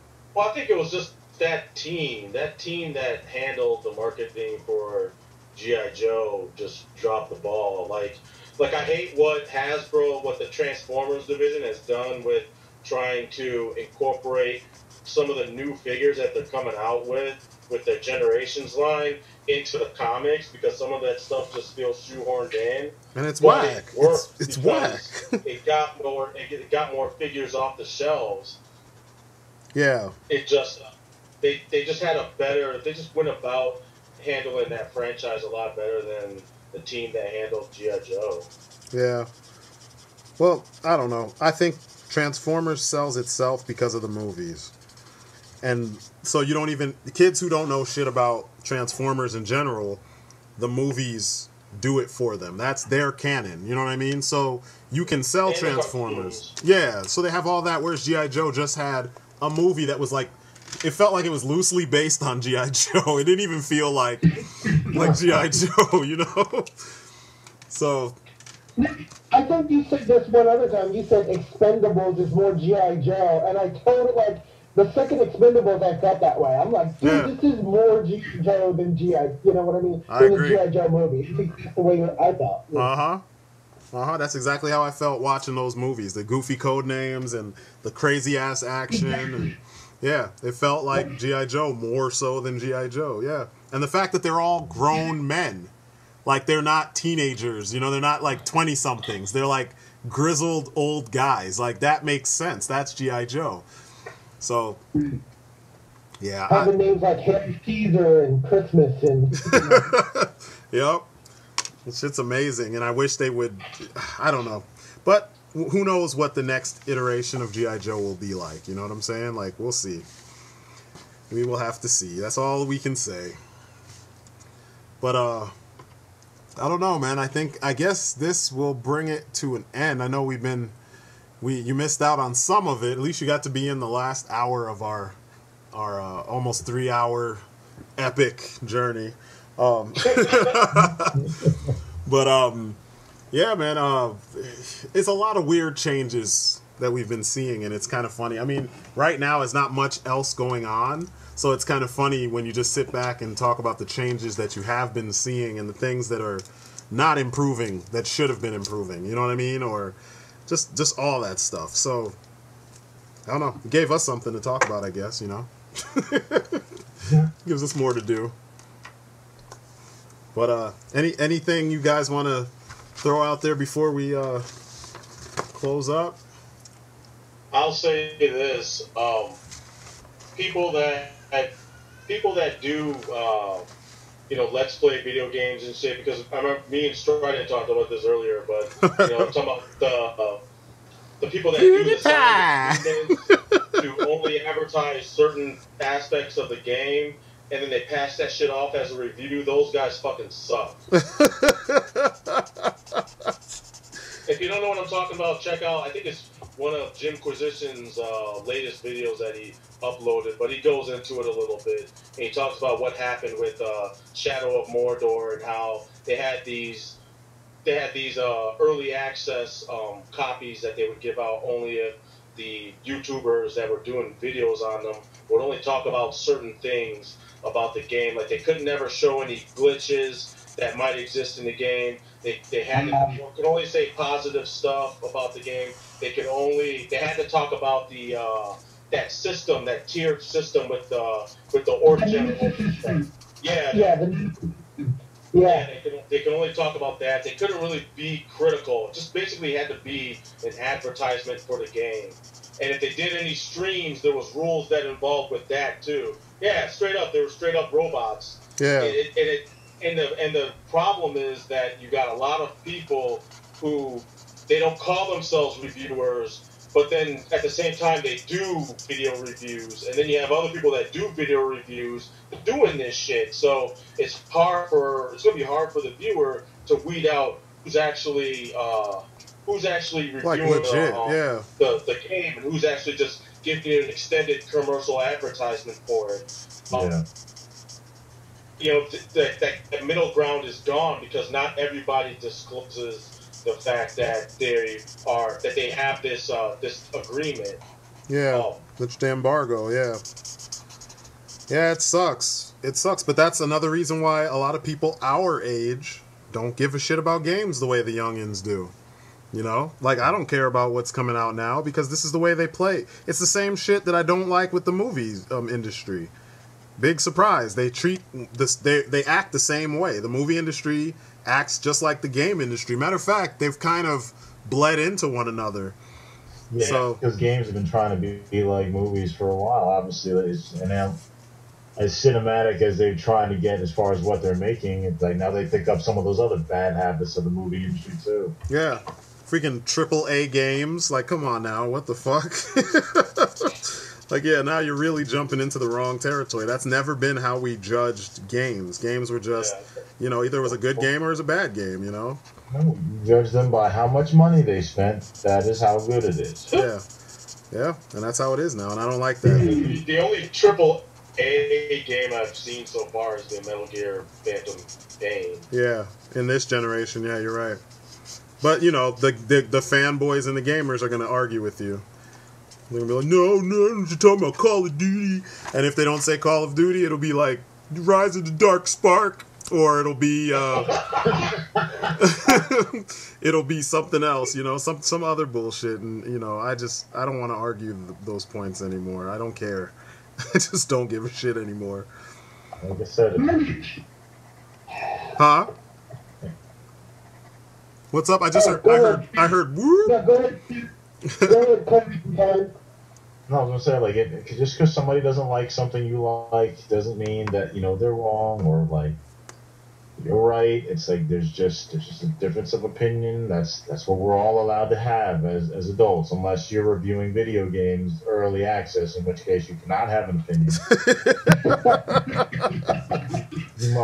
Your opinion must basically be like what's expressed in the agreement, a giant advertisement. Yeah, pretty much. Oh, sorry. True. Yeah, I don't get it. It's like, I know, like, it sucks because those companies know that a lot of these guys want to get that. They want to be the first one on YouTube with that video because that means more views, that means more clicks, likes, whatever, subscriptions, whatever. So that's why you got all these guys, you know, kowtowing to these agreements, and that on top of the fact that they're also getting paid by, you know, the company, by whatever advertising company that the people that did Shadow of Mordor employed in order to do this stuff in the first place.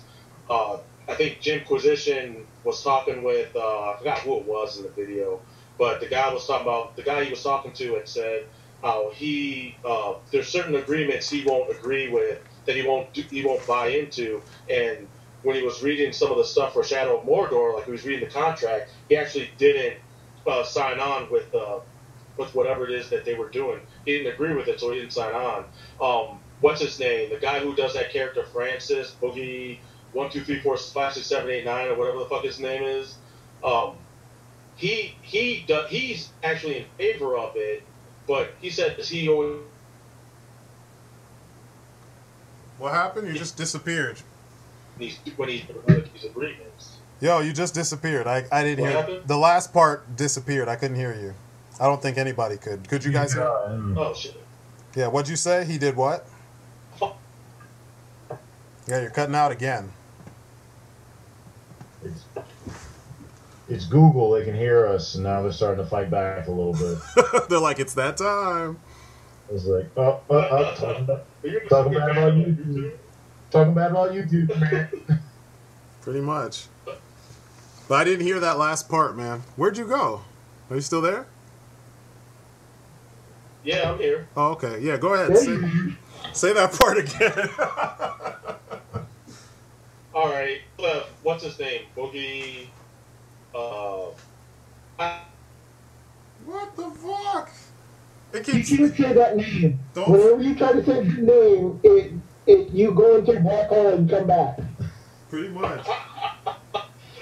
All right. It's the dude that plays Francis. He was saying that he was in favor of those, agreements or whatever, but he always discloses it. I don't think anybody should be in favor of that stuff. Yeah. Just because it I think it bit of right. I think it discredits, like, you know, gaming journalism, and I know that terms to be taken with a grain of salt. But Yeah. if your job is to review stuff and tell people, like, this is a good product, you should buy it for this reason, then you shouldn't be subscribing to these agreements, because, I don't know, to me that takes away from your credibility. I agree. Yeah, it's like when, even on television, like, let's say they have a movie reviewer or a television reviewer, like, one of the things that they've taken to doing is like, well, it's like, this movie was produced by Fox, which is a parent company of this network. It's like, just so that you know, it was like, might have been a little bit easy. Yeah. I might have gone a little bit easy on it when I was judging it, when I was evaluating, just because, you know, they pay the bills. Pretty much. Pretty much. No, they write my check. Yep. So this was okay. So if they didn't write your check, it would be terrible. All right, got it. Yeah, I don't even know why game companies are even doing this, because they easily start a YouTube channel, advertise their game, and do exactly what these YouTubers are doing, you know, and they can save their money that way. Like, Bandai has their own channel. Bandai Namco always putting up new video game teasers and trailers and whatnot all the time. So I don't even see the point of this. And I'm definitely subscribed. I am definitely subscribed to Namco Bandai. So Namco Bandai, if you're listening, hit me up. For real. You make the best action figures. Hit me up, Bandai. Bandai America is probably about 30 minutes away from me. Really? Maybe 20 minutes. Wow. Yeah, 20 minutes away. Yeah. Wow. If you want, I can go. I can go to do a drive-by, I can like show you the camera, I can like show you where it is and everything. Yeah, it's huge. Oh, It's huge. I can drive-by and show, because I've had some people not believe me just because, you know, it's the internet. And I Of go, course. look, Yeah. here's been, you know what I mean? Like, I mean, it's California. There's companies all over the place. Exactly. But it's a huge building, and it says Bandai of America. Like, exactly, you know? Yeah. And one of my friends, who's actually Japanese American, he said he should drive up there because they have like these toll gates. You know, you have to have a name in order to get in there. Yeah. And he was like, I need to see Mr. Mishima. You know, he's like, oh man, I know they get out and they bow to him like, please enter. Yeah. It's Heihachi, sir. I know, right? Heihachi. Like, Mr. Heihachi. We have our utmost gratitude. Yeah, Bandai's an amazing company. I mean, and they own some crazy licenses. I mean, Yeah, they do. They have some of the best that's been transcended for decades. I mean, they're kind of like the Disney of Japan in the way of owning stuff. I mean, Yeah. the Gundam name alone, I think Gundam got started in the mid-60s, I think. Yeah, something like that. It's old. It's very old. Yeah. Yeah, and they've been owning it that whole time, plus Dragon Ball, Yu Yu Hakusho, I mean, on and on and on. Plus they made figures and toys, and yeah, man, they're a beast. Yeah. I want to work for them so bad. I was thinking about it. Between them and Fisher-Price, I want to work for those two companies, or one of the two. I was looking at just what they make and the longevity of the things they make, and I'm like, you know what? I'm sending stuff that way. I'm going to send a portfolio that way and see what happens. Yeah. Bandai's, and I don't hear that much, you know, bad stuff about them. You know Yeah, what I mean? me neither. Like Capcom, right? I'm sure you guys... We talked about them earlier, too. That's what I just mentioned it. I just, you know, glazed over, yeah, those guys, man. I mean, that's why I'm more of a Platinum Games kind of person. At least I kind of support some of those things, you know. Yeah. Of those guys, but yeah, Capcom, yeah. But no, you're right. Bandai, I mean, their figures, I mean, they've kept their quality and their innovation just, you know, especially, I know you guys know, you know, it's pretty fierce over there with models and figures. Oh, yeah. So they've got to be on their shit, you know what I mean? To like, what else can we do, you know? So yeah, they hold it down, and they've been doing so for a very long time. And they always do things in a little bit of a different way than what everyone else is doing, you know what I mean? And now where everyone's dropping the quality, they're just continuing the same level they've always done, you know? If anything, it's been quality, like you said, all across the board. So yeah, I love their stuff. I keep telling people, I remember back in the day I got into arguments when I was trying to get into ABCA. They hated me bringing up Bandai stuff, like Japanese figures. And I'm like, it's the truth. While you guys are spending all this money on Marvel Legends, I'm buying like other shit that's better, and I'm looking at stuff that I want to get that's way better than those, you know? So yeah, it's definitely a thing. They're definitely better than the competition. Well, I'm gonna run and go see what little Strydent is up to, because I heard him crying earlier. I will probably hit you guys up for the next one. If you have ideas, man, let's come up with some ideas for the next thing, and we'll see what we can do. And you know, All right. we will, you know, put our ideas together and then come up with what we're gonna do for the next one. We will let our powers combine.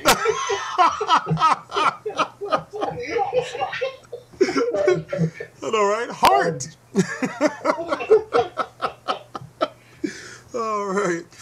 All right, guys. I will talk to you guys later. Alrighty. All right, peace, guys. See ya.